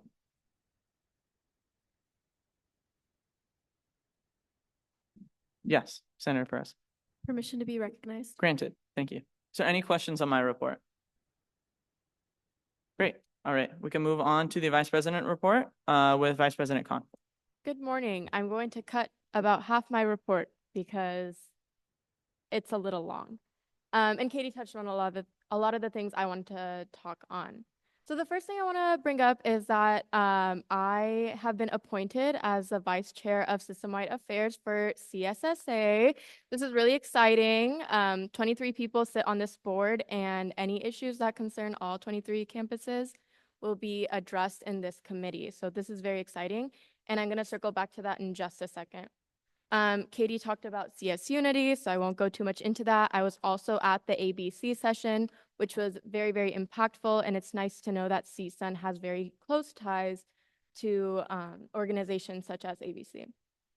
Okay, circling back to Vice Chair System-Wide. Katie brought this up, and I will expand on it, the System-Wide Time, Place, and Manner Policy, TPM for short. As she said, we did meet with Dr. Watkins, but he will be talking about this at our next Senate meeting, which is not next Monday, but the Monday after because of Labor Day. But I will be providing a student perspective right now. So this is impactful to everyone. Okay. A new system-wide time, place, and manner policy has been implemented by the Chancellor's Office. I may refer to them as the CO. And previously, the TPM policies were determined by campuses. So each campus had its own unique TPM policy if they had one. CSUN does have one. The new system-wide policy is public, and you can Google it, you can search it. There's a FAQ page, and then there's the specific policy that's written. Some areas of concern to the student with this policy are the development process. It began in May, the development process, and it was published last week. And students were not involved in this process until about a month ago, which is very unusual for our public institution. Another area of concern is the vague language. The policy has a lot of vague language that can be interpreted differently depending on who is demonstrating, who is protesting, who is talking, and even campus to campus, it can be interpreted very differently. And this ambiguity is a bit concerning because of inconsistent enforcement. Now, kind of segueing into our conversation with Dr. Watkins, He actually authored the CSUN TPM policy, and I'll start with a little bit of background. CSUN has a very, very rich history of student demonstrations, and our campus policy, if you read it and you read the CO's policy next to each other, it's very obvious that our campus policy really wants to foster and support student voices as compared from the student's perspective, as compared to the CO's policy, which has a more consequential tone. So Dr. Watkins, as an individual, I think I can say this very confidently, is committed to working with students and student organizers to ensure that demonstrations are conducted safely and not infringing on any right to protest, free speech, or assembly. I think I can very confidently say that. So while CSUN itself has not experienced any significant issues ever with student movements, or ever as in recent times, with student movements due to a strong sense of mutual respect, I am concerned that the tone and language of the CO's policy is going to create some level of unease, because we're going from a policy that really fosters and the right to free speech to a policy when read by the layman may be interpreted as very consequential. And I will end this portion of my report by saying associated students, CSUN associated students will always be the voice for students alone, and will advocate on their behalf. No matter like what these policies say, we are here to represent the students. Okay, moving on to more fun things. We met with Dr. Phillip from Information Technology at CSUN, and he is a very, very cool guy. And he's very receptive to student ideas and collaborations. And we discussed things like accessible resource for students, transparency from administration to students, and streamlining online processes. I bring this up because I feel like one of the most common concerns I hear is the website won't take me to what I need to find. I can't find this on the website. The app keeps crashing, this and that. And Dr. Phillip is just very, very, very receptive, and he will do or help or assist in finding your resources for you and creating solutions. I did attend NSO, the last one. I want to give a shout out to Chris, who was supposed to come. I guess he couldn't make it to the meeting, but I want to acknowledge him because you know, AS is like the voice for students, but then we have these administrators, faculty, staff who make our jobs possible and a lot easier. So anytime you see like an admin who's like just making our job easy, like give them a thank you. Oh, Chris is our what's his official title? Office of Student Engagement. Office of Student. Oh, that's a mouthful. Director of Office of Students Development and Transitional Programs. There we go. I'm going to have to learn that one. Basically, he helps with transition and, you know, welcoming students. He helps with graduation, all that fun stuff that students definitely need. I would say it's a need, not a want, to feel welcome on campus.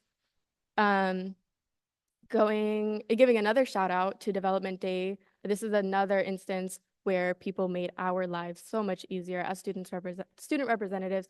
Kevin did an amazing job. Tin did an amazing job. I'm trying to think of anyone else in this room. Hannah. Oh gosh, I can't see that far actually.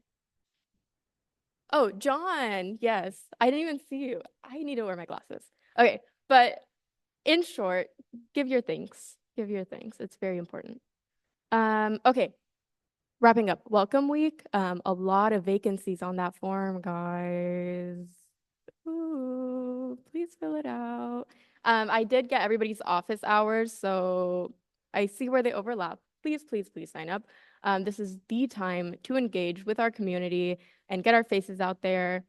If you have office hours, do not be in the office, be out there, tabling. Now for the reminders. We won't be starting the meeting after 9 a.m. anymore. Today we did have technical difficulties, so anybody who got here after 9, you got very lucky. Punctuality is very important. Noise level in the office. We do share two doors with accounting and admin, and they work very hard, and we don't want to disturb them with our rowdiness. So just keep an office level of voice. Be very mindful. And for stipends, Katie met with accounting, and please pick up your stipends on time, not early, from their office. And they can only be picked up bi-weekly on Friday, and the stipend schedule was sent out to everyone and is posted in the office. Other than that, I have an open door policy. If you have any questions, please find me at any time. If you want me to elaborate on anything, please let me know. My office is open. That concludes my report. Thank you. Before I ask for questions, I also do want to mention that CSUN Newsroom put out an article about Iman and I. If anyone wants to see it, it's a very straightforward. I think we were both expecting some sort of like, oh, they would write the article based on our answers. No, they just put question, answer, question, answer. But I mean, it's cool regardless. Think, what is it? How unique backgrounds, Background shape the new face of AS. no, they used era. Oh, a new era. So they're saying that our unique backgrounds are shaping the new era of AS leadership. Cool stuff, right? Right. So yeah, check that out if you want to, I guess. Is there any questions on the vice president's report? Sweet. Okay, we will go past chief of staff report. You'll give a report in like a couple weeks, maybe. We'll go to the chair of finance report with now amended Leslie Ponce. Hey everyone. So first off, I am super excited to be serving as the interim chair of finance for the time being. And for this summer so far, Yvette has mainly been working on supplemental requests. So those have been going through accounting and those have been in the process or have been processed. And aside from that, in June, clubs were made aware of their annual budgets, so it's been mainly answering any inquiries that students have had about their annual budgets. And for updated accounts in STAR, there is $182,780. Unassigned contingencies is pending. I will have that next week. And in clubs and orgs assigned, there is $15,000. In the Phil Fund, there is $15,000. And in clubs and organization travel, there is $9,795. And today, the Senate will be approving a new finance committee member, so look forward to that. And also, if you know anyone that might be interested in serving as a finance committee member, feel free to let them know. If you have any questions about the position, let me know. And yeah.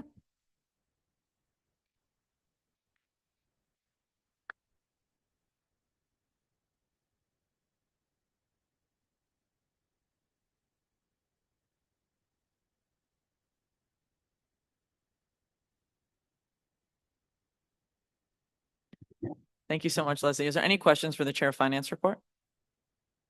So for anyone that hasn't been here over the summer or anything like that, the chair of finance report is should always be consisted of our balances. So our account balances and the money, our balances that go towards like the students and clubs and orgs that request funding. So yeah. But thank you, Leslie. I appreciate it. So since we do not have an attorney general and we don't have standing committee chairs yet, we'll go on to the next report, which is the interim AS executive director with Tim Shapansky. Go ahead. Good morning, everyone. A couple of things. AS Student Development or AS Development Day, sorry, still changing the name. We will be sending out a survey to you all here. Please take it. This will help us guide what the next one will look like. We're always trying to get better at what we're doing. Outdoor Adventures just completed Camp Matador. They had 80 students go up there to create experiences, work on critical thinking, and just spending some time away before school starts. The Children's Center update, HVAC has been installed. They should be done with the programming today, and the roof will be done this week. They will be tearing down all the scaffolding, and then we will have our new roof installed. So that is all that I have. Thank you. Thank you, Tim. Is there any questions on the executive director's report?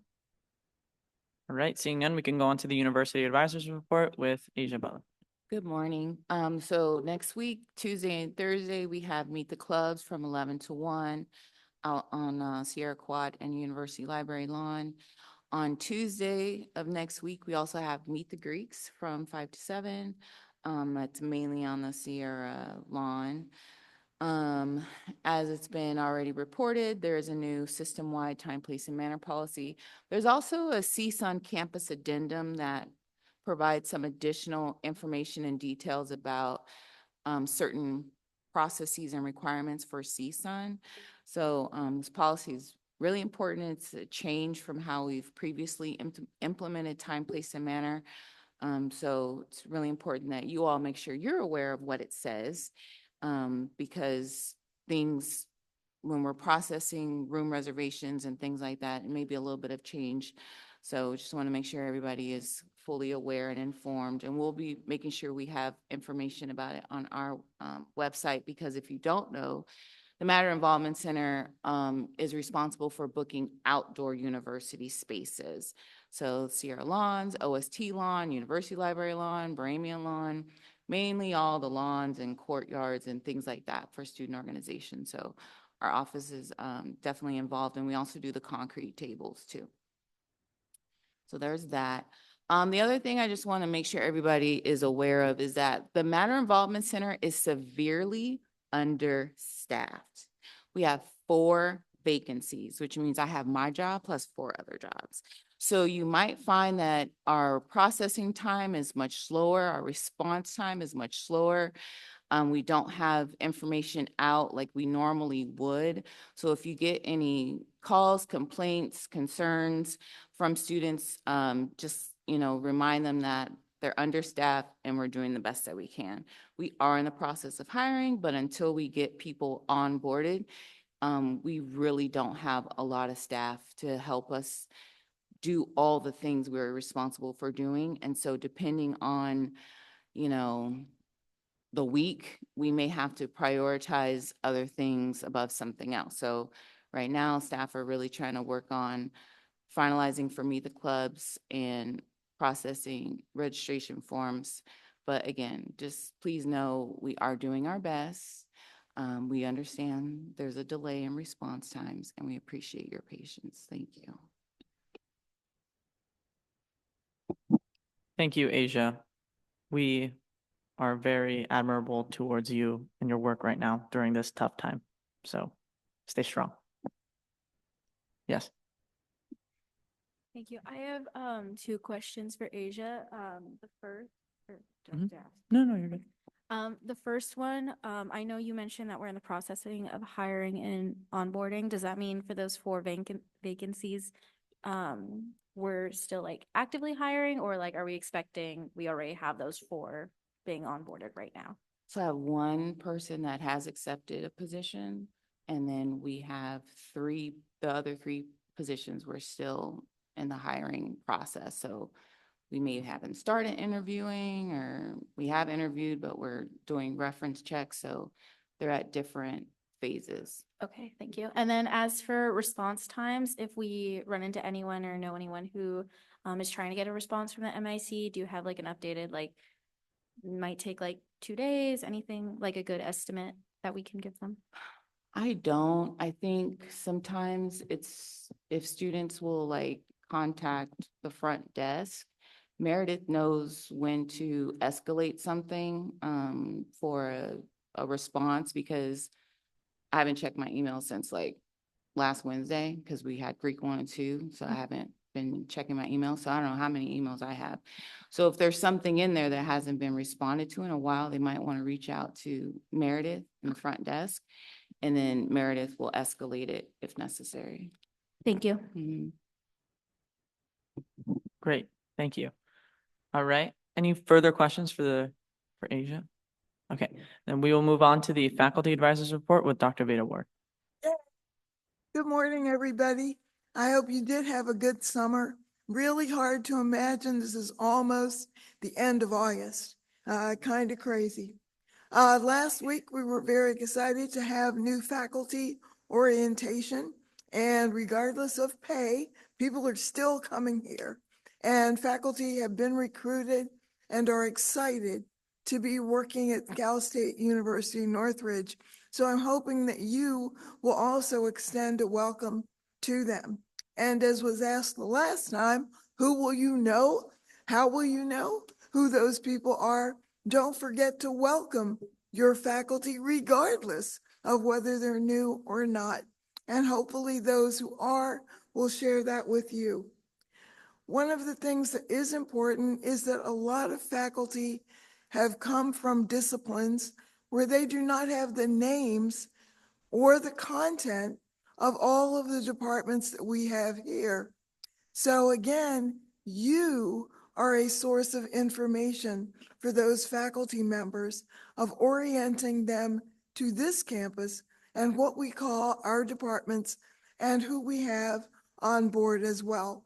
So again, you are a liaison for those new faculty members. So that's an important role for you and your constituents. In addition, we've been spending a lot of time revising course outlines and syllabi, uploading onto Canvas, making changes in that system. So be aware of those things coming down the pike.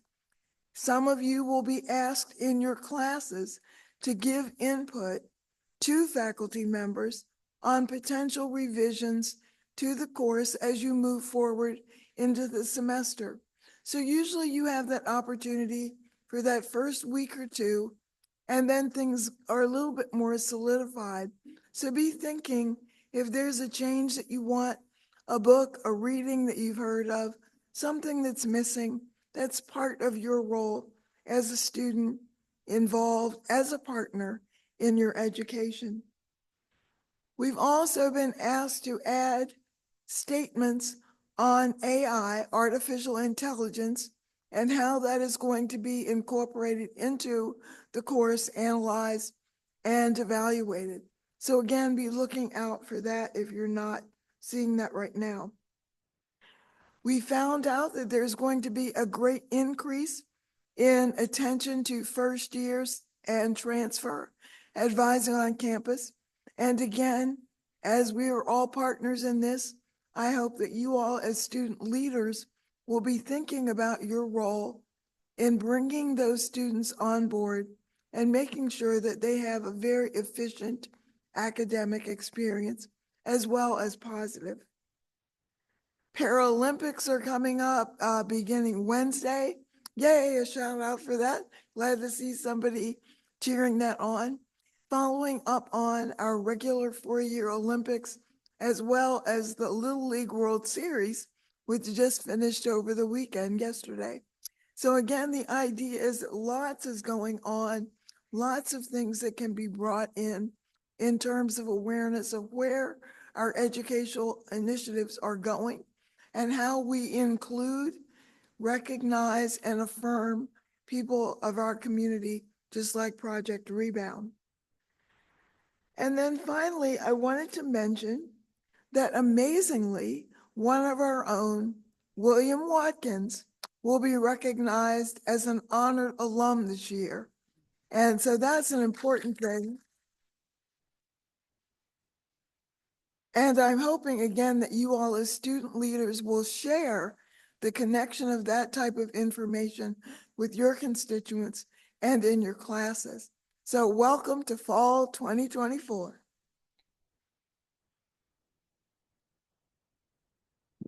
Thank you, Dr. Ward. Any questions for the faculty advisors report? Seeing none. Really quick preface.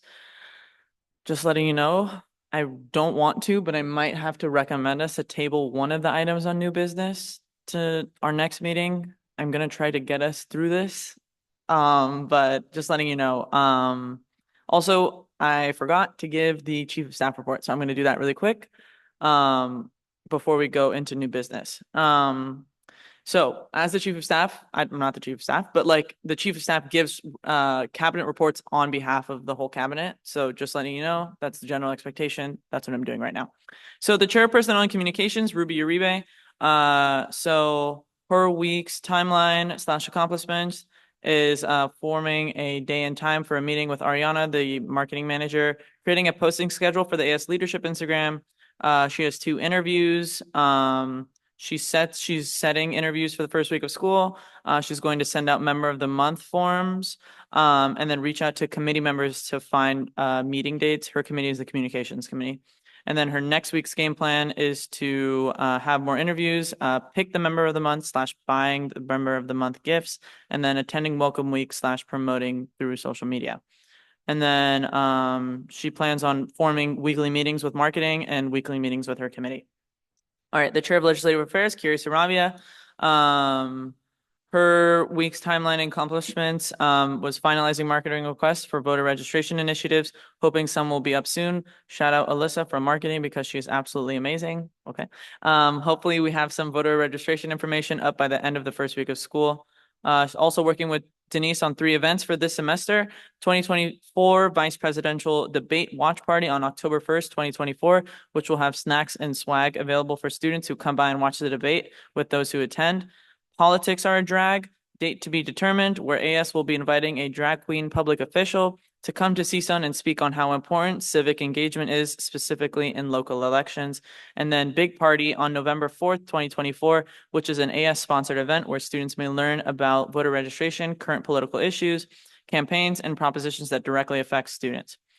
She's been looking for a meeting date that fits all Lobby Corps members.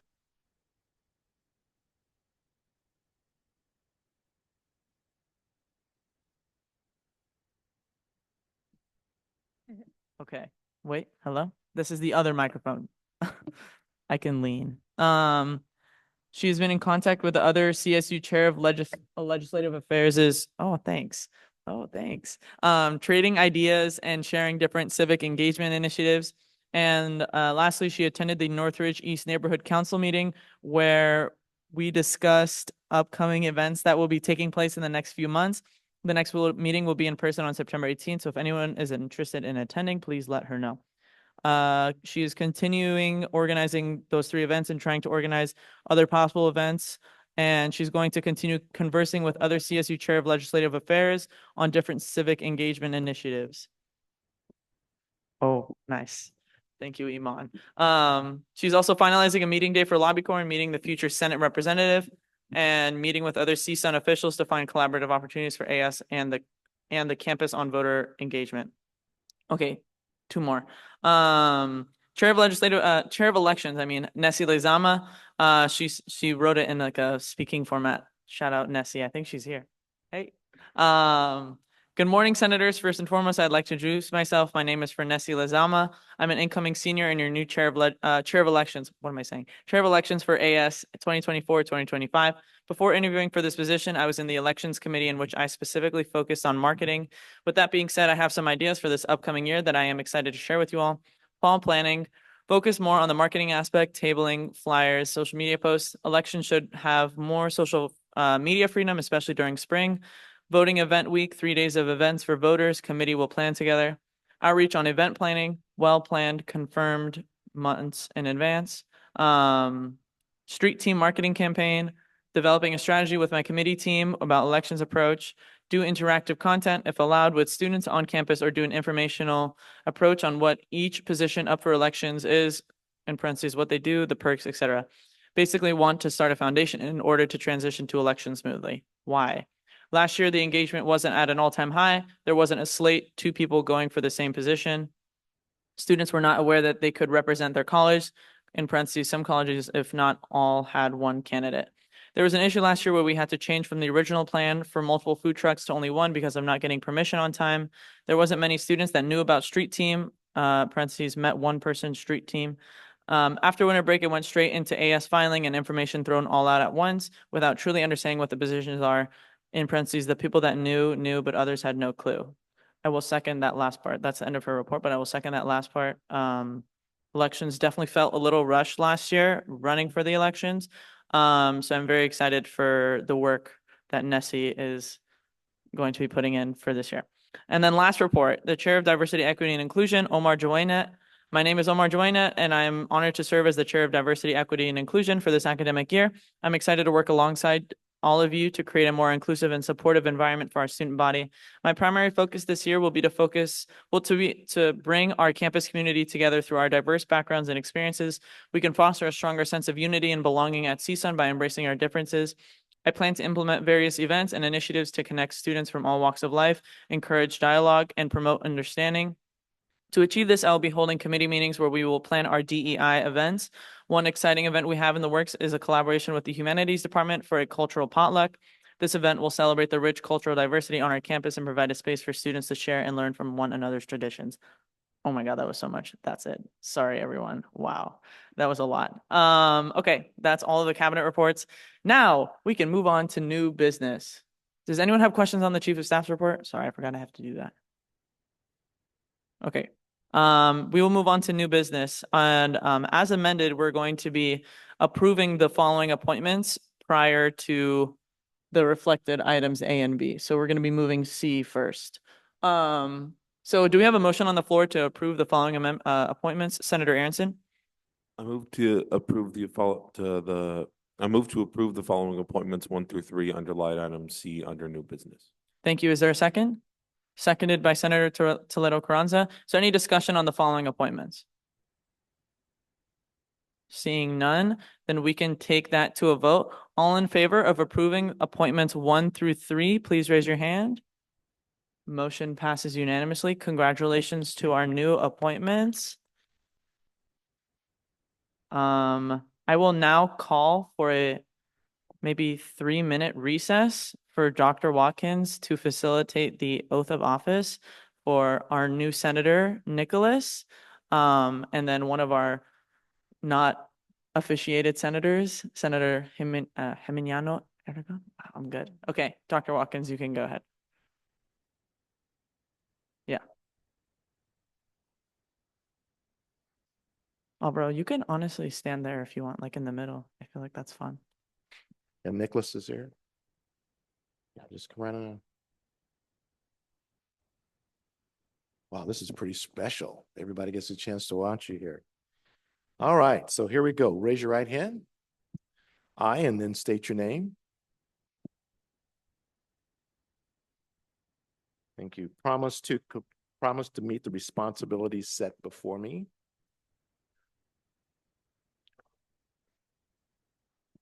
Say it together. And to uphold the Constitution and bylaws of the Associated Students of California State University, Northridge. I also promise to comply with the policies and regulations of California State University, Northridge, and the state of California. On behalf of the faculty, staff, students, and this august body here, we congratulate you in assuming your new role as leaders here at AS. Thank you.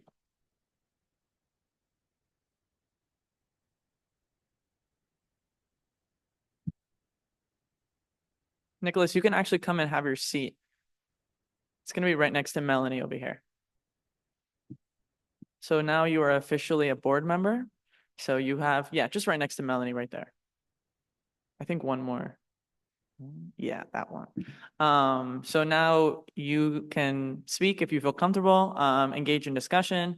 We haven't appointed you to a standing committee yet, so you can obviously vote for people, but you won't really have the opportunity to run for a chair position. Just letting you know, just because I'll give you a whole rundown after this meeting and whatnot. But when we call for attendance, you will also say present or not present or whatever. Okay, great. So congratulations to the both of you again. We'll move on to our next item of new business, which is to nominate and approve a chair for the following standing committees: external, internal, university. Just to let you guys know how this is structured, and just please keep in mind the haste of doing all of this. I'm going to try to see if we can get through item B.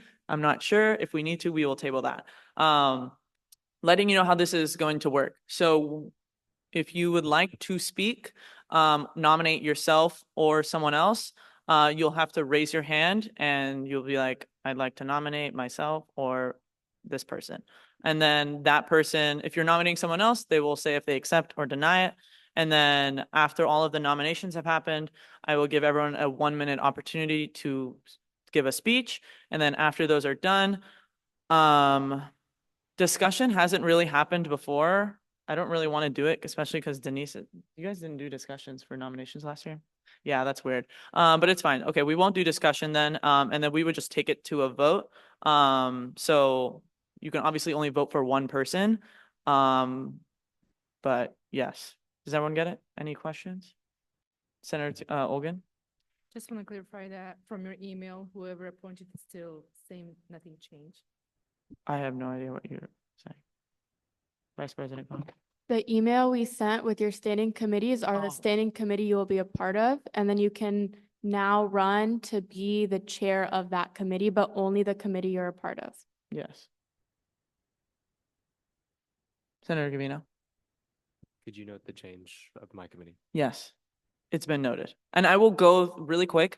Before we start, I will read out who is in every committee. So if that's what was going to be, okay, great.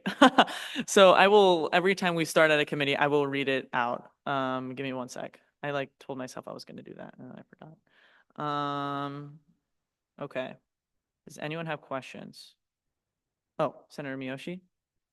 In the event we lack a nomination for a given committee, what will we do? I guess we'll find out. Let's just hope that it's not the case. But I'll be able to answer your question if that's the case. Senator Perez? Can we only nominate for the committee we are a part of, or? No, you can nominate. So if you're a part of University Affairs and Tuche is a part of Internal Affairs, you can nominate her for chair of that. Yes. And also Vice President Khan has the ability to nominate people as well. Just kidding. No, she is. Okay, so let's start. So External Affairs, whoever's in External Affairs, Senator Radionov, and it's okay, I have it here, but thank you. Senator Radionov, Senator Geminiano Aragon, Senator Fragoso, Senator Harris, and Senator Nunez. So are there any nominations for the chair of External Affairs? Senator Toledo Carranza. I'd like to nominate Senator Geminiano Aragon. Do you accept? I do. Thank you. Senator Aronson, I'd like to nominate Senator Farragoso. do you accept? I accept. Thank you. Wow. Senator Nunez, I would like to nominate Senator Jocelyn Harris. well, do you accept? Wow, this is amazing. I have never seen 3 people go against each other. This is amazing. All right. Any other nominations? There's 2 other people in the committee. Okay, great. We'll start in the order of nominations. Senator Geminiano Aragon, you can have the floor. Good morning, everyone. My name is Álvaro Geminiano Aragon, and I serve as one of your senators for the College of Science and Mathematics.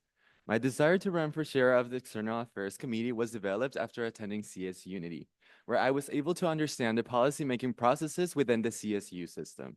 This way, I consider it important to collaborate with the California State Student Association to address the system-wide academic success concerns, regardless of the student's background, race, or identity.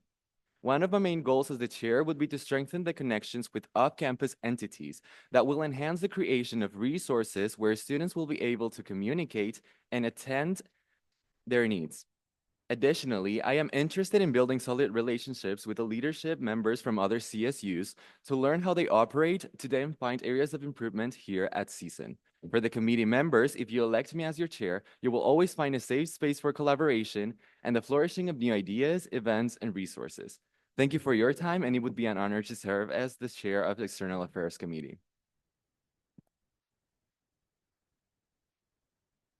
Thank you. And we'll move on to Brianna. Go ahead. Good morning, everyone. My name is Brianna. I'm currently serving as your AS graduate senator. And the reason for me running for the External Affairs Committee chair is my firsthand experience in community involvement has given me a broader lens of the resources needed in our community. To further add to that, I'd like to say as part of the CSSA and other clubs affiliated here with the university and on an external spectrum, I'd like to promote and foster a community of additional involvement between the students, faculty, staff, and also promote greater resources overall for everyone. We all need help, and I'm here to service us and our community.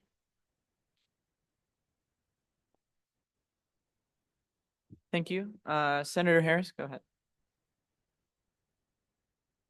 Okay, my name is Jocelyn Harris. I'm Senator of Social Behavioral Sciences, and I know a few of you may not have actually seen me in the office, but I was the Vice Chief Justice last year, and we had amended the judicial code. And part of that job is also sending minutes, which is somewhat to a secretary level, which is similar to what I would be doing in external as the chair.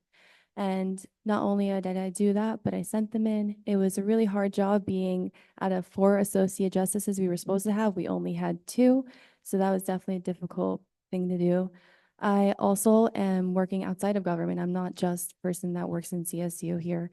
And I also am part of a Phi Mu fraternity. I worked with being able to represent mine. I was the honor chair, and shout out to Miss Butler for being able to do Greek sessions for 5 of those for an hour and a half, 3 hours and a half. I would like to be part of this because I want to be able to show you guys and represent what I can do. Sorry, it's 1 minute. I'm sorry. Huh? Oh, that was it? Okay, great. Also, I didn't mention this. I'm so sorry. Also, applause.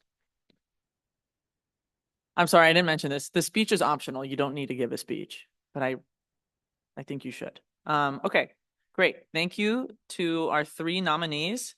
We will now take this to a vote. I'm thinking of doing a roll call vote. I just think that's easier than people raising their hands. I feel like I would get confused. Roll call vote is just, I will call, or Madeline will call people. You want to do that? Or I can, actually, I'll call people. You just mark them down. You could write them here too if you want. I would just call people by their names and they just will state who they vote for. And then you can abstain if you'd like. Senator Miyoshi? Are we only allowed to vote for one person? Correct. And are we allowed to abstain from voting? Yes, thanks. Great. All right. Are we ready? Okay, I will start. Nicholas, I don't want to put you on the spot. I will actually just go in the order of attendance. That's great. Senator Aronson. I vote for Senator Ferragoso. Senator Fregoso. I abstain from voting. Senator Gavino. I vote for Senator Geminiano Aragon. Senator Geminiano Aragon. Myself. Senator Harris. Myself. Senator Miyoshi. I abstain. Senator Nunez. Sorry, this is really. Alvaro Geminiano. Senator Olgan. Senator Aragon. Senator Perez. Senator Harris. Senator Pulliam. I abstain. Senator Radionov.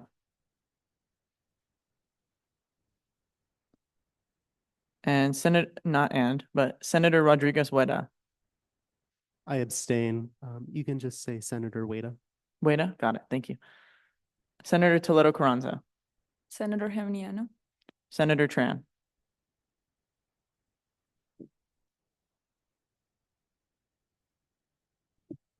Right? Oh my God, I'm sorry. Vice President Khan. I'll be abstaining. All right, thank you all. Our new External Affairs Chair is going to be Senator Geminiano Aragon with 7 votes. Okay, next 2, please talk in the mic because the video will not pick it up. Please talk in the mic if you even need to stretch over. All right, we'll go on to the next committee, which is Internal Affairs. In Internal Affairs, it's going to be Senator Perez, Senator Miyoshi, Senator Gavino, and Senator Toledo Carranza. Please start nominating. Senator Perez. I would like to nominate Senator Gavino. Do you accept? I accept. Thank you. Is there any other nominations? Going once, going twice. Okay. Senator Gavino, do you have a spiel that you'd like to give? Sure. Go ahead. I'll keep this brief. Hello, everyone. My name is Isaac Avino. I'm one of the senators for the College of Arts, Media, and Communication. I'm looking forward to being on the forefront of positive change within AS in internal affairs as we bring in this, what they call it, a new era. I have some ideas for the position and for the committee. You'll hear some of them when Katie reads legislative referrals. But more importantly, I just want to make sure that the committee is running efficiently, that we're making decisions that best impact our students and best impact with their student fees, that we're connecting well with our AS departments and programs, and that we're fostering creativity in our solutions and policymaking. Thank you. Thank you so much, Senator Gavino. I will take this to a vote. Does not have to be a roll call, but are there any objections to Senator Gavino's appointment to chair? If not, this will pass unanimously. Going once, going twice. Congratulations. Great. Last one is going to be University Affairs. The membership in University Affairs will be Senator Olgan, Senator Tran, Senator Pulliam, and Senator Aronson. Please go ahead. Senator Gavino. I nominate Senator Tran.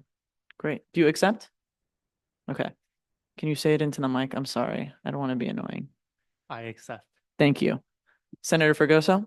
I nominate Senator Aronson. Thank you. Is there, do you accept? Sorry. I do accept. Thank you. Senator Perez? I nominate Senator Pulliam. Do you accept? Yeah. Oh my gosh, this is great. Oh my gosh. Senator Toledo Carranza? I'll like to nominate Senator Olgan.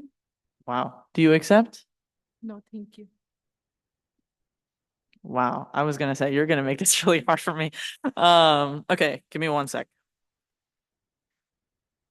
Actually, how about this?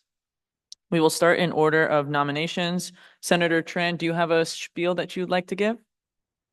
Yes, I would say my name is Ben. I'm senator of closer.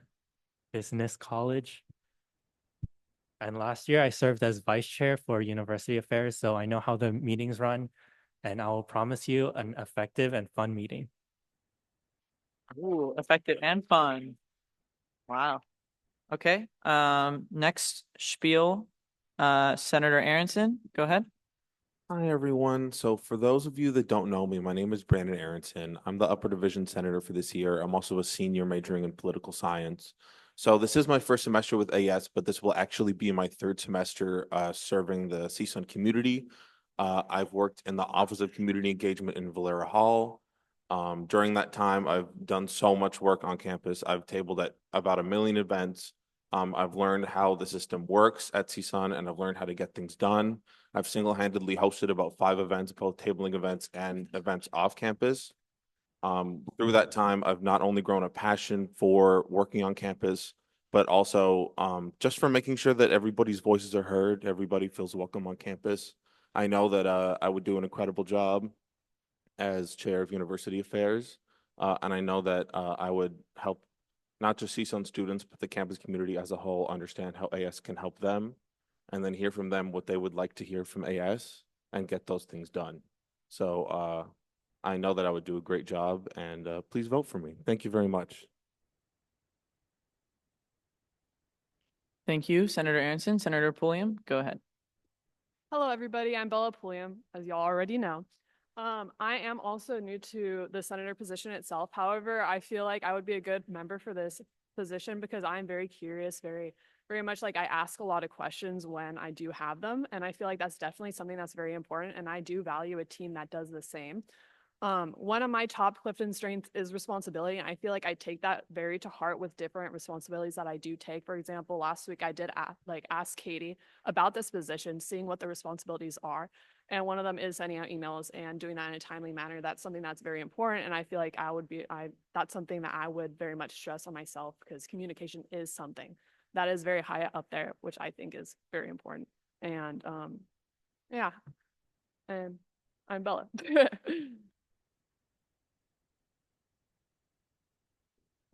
Thank you, Senator Pulliam. We will now take this to another roll call vote.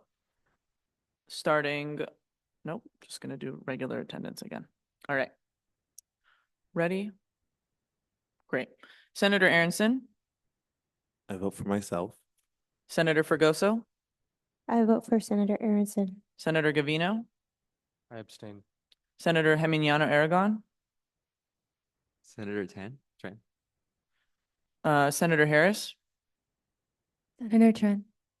Senator Miyoshi, I abstain. Senator Nunez, Senator Aronson. Senator Olgan, Senator Aronson. Senator Perez, Senator Aronson. Senator Pulliam, Myself, why not? Senator Radionov, Senator Rodriguez, oh no, Senator Weta, sorry. I abstain. Senator Toledo Carranza, I abstain. Senator Tran.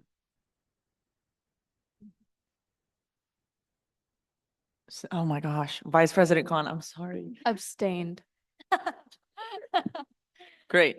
Thank you all. With 5 votes, Senator Aronson is the University Affairs Chair. Thank you so much. Great. Okay, so I think that we can do item B. I believe in us. We just need to be done by 11:30, but I believe in us. But I would recommend that we table the judicial court nomination to next meeting. So in terms of verbiage, because I don't think we've ever tabled anything to next week or whatever in Senate, but you would just say, I move to table judicial court to next week, not alluding to you guys having to, you don't have to, but we don't have a Chief Justice yet, so it wouldn't really make sense. But we can move on to nominating and approving a Senate representative for the following committees, kind of the same route. You can nominate yourself and someone else for these committees. They would be the Senate representative, and for a spiel, one of your office hours would be towards these meetings, depending on the committee. So Finance Committee, Leslie, can you actually touch on Finance Committee Senate rep? Just because I think it's a little different than a normal Senate rep, right? Yeah, so when you're the Finance Committee Senate rep, during the fall semester, we don't go the full 3 hours, but during spring, it is a possibility. And then those 3 hours can count towards your office hours. And aside from that, as the Finance Committee rep, you also get to take part in the annual budget process. So you'll get like clubs assigned to you. You get to like deliberate on them and then bring them to committee. And it's just a lot of great discussion that is had when creating that process. Thank you so much. Senator Perez. I just had an overall question, I guess, for all of the committees. Do we have specified times and dates of meetings? Not yet. So Finance Committee is the only one that has one. The other committees, the chairs will be working with committee members, including whoever the Senate reps are, to schedule those meetings. I've advised that to our chairs. Is to it for sure during office hours, or can it go outside of that? Well, your office hours you can change your office hours depending on the committees. So generally, though, office hours are not like concrete. If they need to change, they can change. We just don't encourage them changing often, but that is one instance where they can change. But the committee meeting, it doesn't have to be held from like any time between 8 to 6 Monday, Thursday. Like, could it be held 7? Oh, you have an answer? Go ahead. And yes, as of now, Finance Committee is taking place Mondays, 12 to 3. Could you say your question again, Senator Perez? So does it have to be within the specified, like how AS has office hours of 8 to 6? Does it have to be within that period of time? The committee meeting will be within that time, correct? Senator Toledo Carranza. And if a senator cannot, like, even if they're voted on a committee, like if they're not able to meet the, what's it called? The meeting times, then would it be changed, or do we have to change the committee? I mean, basically the instance is, the timeline is you're nominated and you approve your nomination. And then, give me a second. You're approving your nomination, and then the chairs will work with everyone to get availability. If there's like no means of you being able to meet with the rest of the committee members, if you're on a committee, then yeah, you wouldn't find someone else that was new. We would put it back on the floor for new business at Senate. That's never really been the case though. Availability has always like been able to be had. Again, the only committee on this list that that has a standing time that is meeting is Finance Committee from 12 to 3, and I think that we're only gonna have time to appoint a Finance Committee rep, just because we do have 9 minutes left. Finance Committee rep is the most important though, because they meet today. Okay, any nominations for the Finance Committee? Senator Aronson, I nominate Senator Farragoso. do you accept? I accept. Thank you. Any other nominations? Going once, going twice. Yes? Point of information, how many vacancies are there for a finance committee? Like how many people do need to be? Okay, every college is vacant except for 2 colleges. So our only full positions are the business and economics and engineering as of today. Okay, so Yeah. if you don't fill all the vacancies today, there wouldn't be a meeting?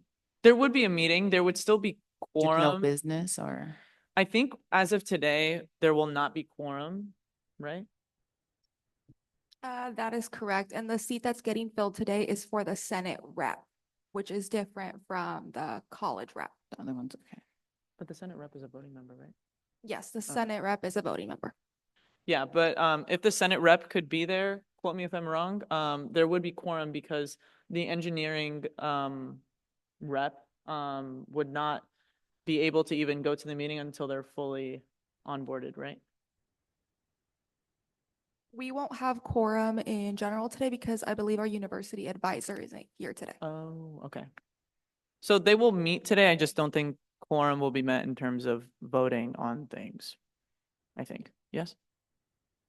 I would like to nominate Senator Toledo Carranza. Do you accept? I accept. Thank you. Okay. All right. Any other nominations? We could just do this as like a hand raise thing because only 2 is okay. But please remember to vote or I guess abstain. Okay, we can start with our first nominee, Senator Fregoso, if you have a spiel. I do have over 9 years' experience in human resources, so I work hand in hand with finance. And we just forecasted our budget plan for next year for my organization. And I think I would be a tremendous resource to CSUN community and constituents to try to better budget forecast and project insights on how we can help our constituents, community, and organization. Thank you. Yes, clap. All right, Senator Toledo Carranza, go ahead. Yeah, so like I've been part of AES since last year. I was an upper division senator and I was also involved in clubs and orgs. And also I am part of the Sports Club Council as a chair, as president. So we get to allocate the annual budget within all sports clubs. I know that many people, when they come into the finance committee, they have the finance mindset and it makes sense. But at the same time, I'll take more that empathetic and compassionate to be able to allocate all of this money to students and clubs and orgs. I know the finances is very important to all students and organizations. I know that many people are very scared of it and to be able to tackle with it. So I feel like I can be the best candidate as I'm like, I've been very involved in AS. Thank you. Thank you. Okay. It's okay, I'm not gonna do a roll call vote. All right. So again, I'm gonna ask for Senator Fregoso, then Senator Toledo Carranza, and then abstentions. First one is gonna be Senator Fregoso. Please raise your hand.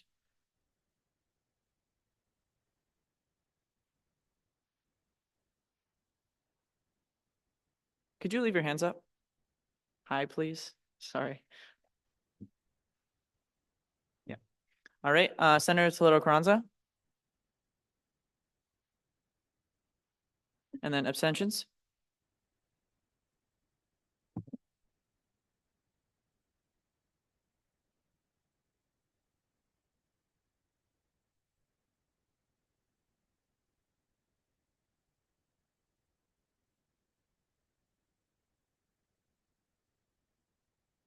Did someone not vote? We're gonna have to call for a revote.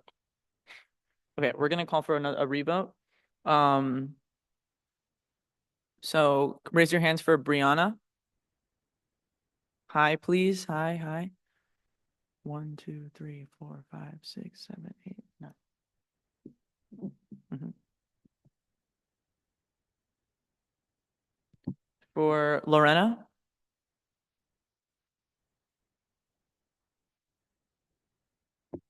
Abstentions? All right. Our next finance rep will be Senator Fregoso. Congratulations. Okay. Since we have 3 minutes in this room, I would recommend that we table items 2 through 6 to next week. Senator Aronson? 2 weeks, sorry, not next week, next Senate meeting. I move to table line items 2 through 6 under line item B until the next Senate meeting. Could you restate the motion? I'm sorry. I move to table line items 2 through 6 under line item B to the next Senate meeting. Thank you. Is there a second? Seconded by Senator Gavino. Any discussion? Seeing none, we can take it to a vote. All in favor of tabling line item B to nominate and approve a Senate rep for the following committees, Article B, line item 2 through 6, please raise your hand. Passes unanimously. Thank you. Okay. So that will be on the agenda for next Senate meeting. Information items, we don't have any. Discussion items, we don't have any. Legislative referrals, I will read out at the next meeting. Is that cool with everyone? Great. And any announcements? Vice President Khan. Very quick, did not want to include this in my report because it's very fun and my report was not fun. So Matador Motorsports actually placed 12th nationally due to Associated Students Fund. So this is kind of a fun way of seeing where our money's going and how it's impacting students. This is a Formula SAE project, and they're in the Department of Mechanical Engineering. They're a student-led club, and we funded their club, and they made this really cool car, which you can see later in the office. It's really cool. They're going to be bringing that at Meet the Clubs. But yeah, great way of seeing what we do and how it impacts students. Any other announcements? All right, we can take this to the, Senator Salado Carranza. I think this is just an announcement for everybody. If you know anybody who's interested. So Sports Club Council, right now we have 2 vacant seats. We have vice president and also secretary positions.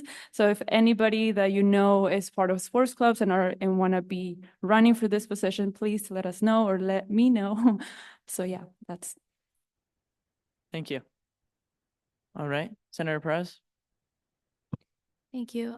Just want to let everyone know, if you know anyone who's interested, the Panhellenic sororities are having their recruitment next weekend. The signups close, I believe it's 5 p.m. on September 4th. Recruitment will be the 7th through the 10th. So again, if you know anyone who's interested, you can let me know, or just give them that information. Thank you. Thank you. Any other announcements? Yeah, we have some Greek life representatives on this freaking board. My gosh. Great. Okay. Then we will move on to the final roll call. All right.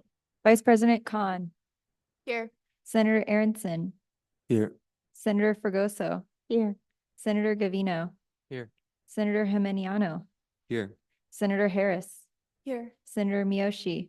Here. Senator Nunez. Here. Senator Olgun. Here. Senator Perez. Here. Senator Pulliam. Senator Radionov. Senator Weta. Here. Senator Toledo Carranza. Here. Senator Tran. Okay, thank you. Thank you so much. I will adjourn this meeting at 11:30. Katie, if we're getting our headshots, where do we go? I will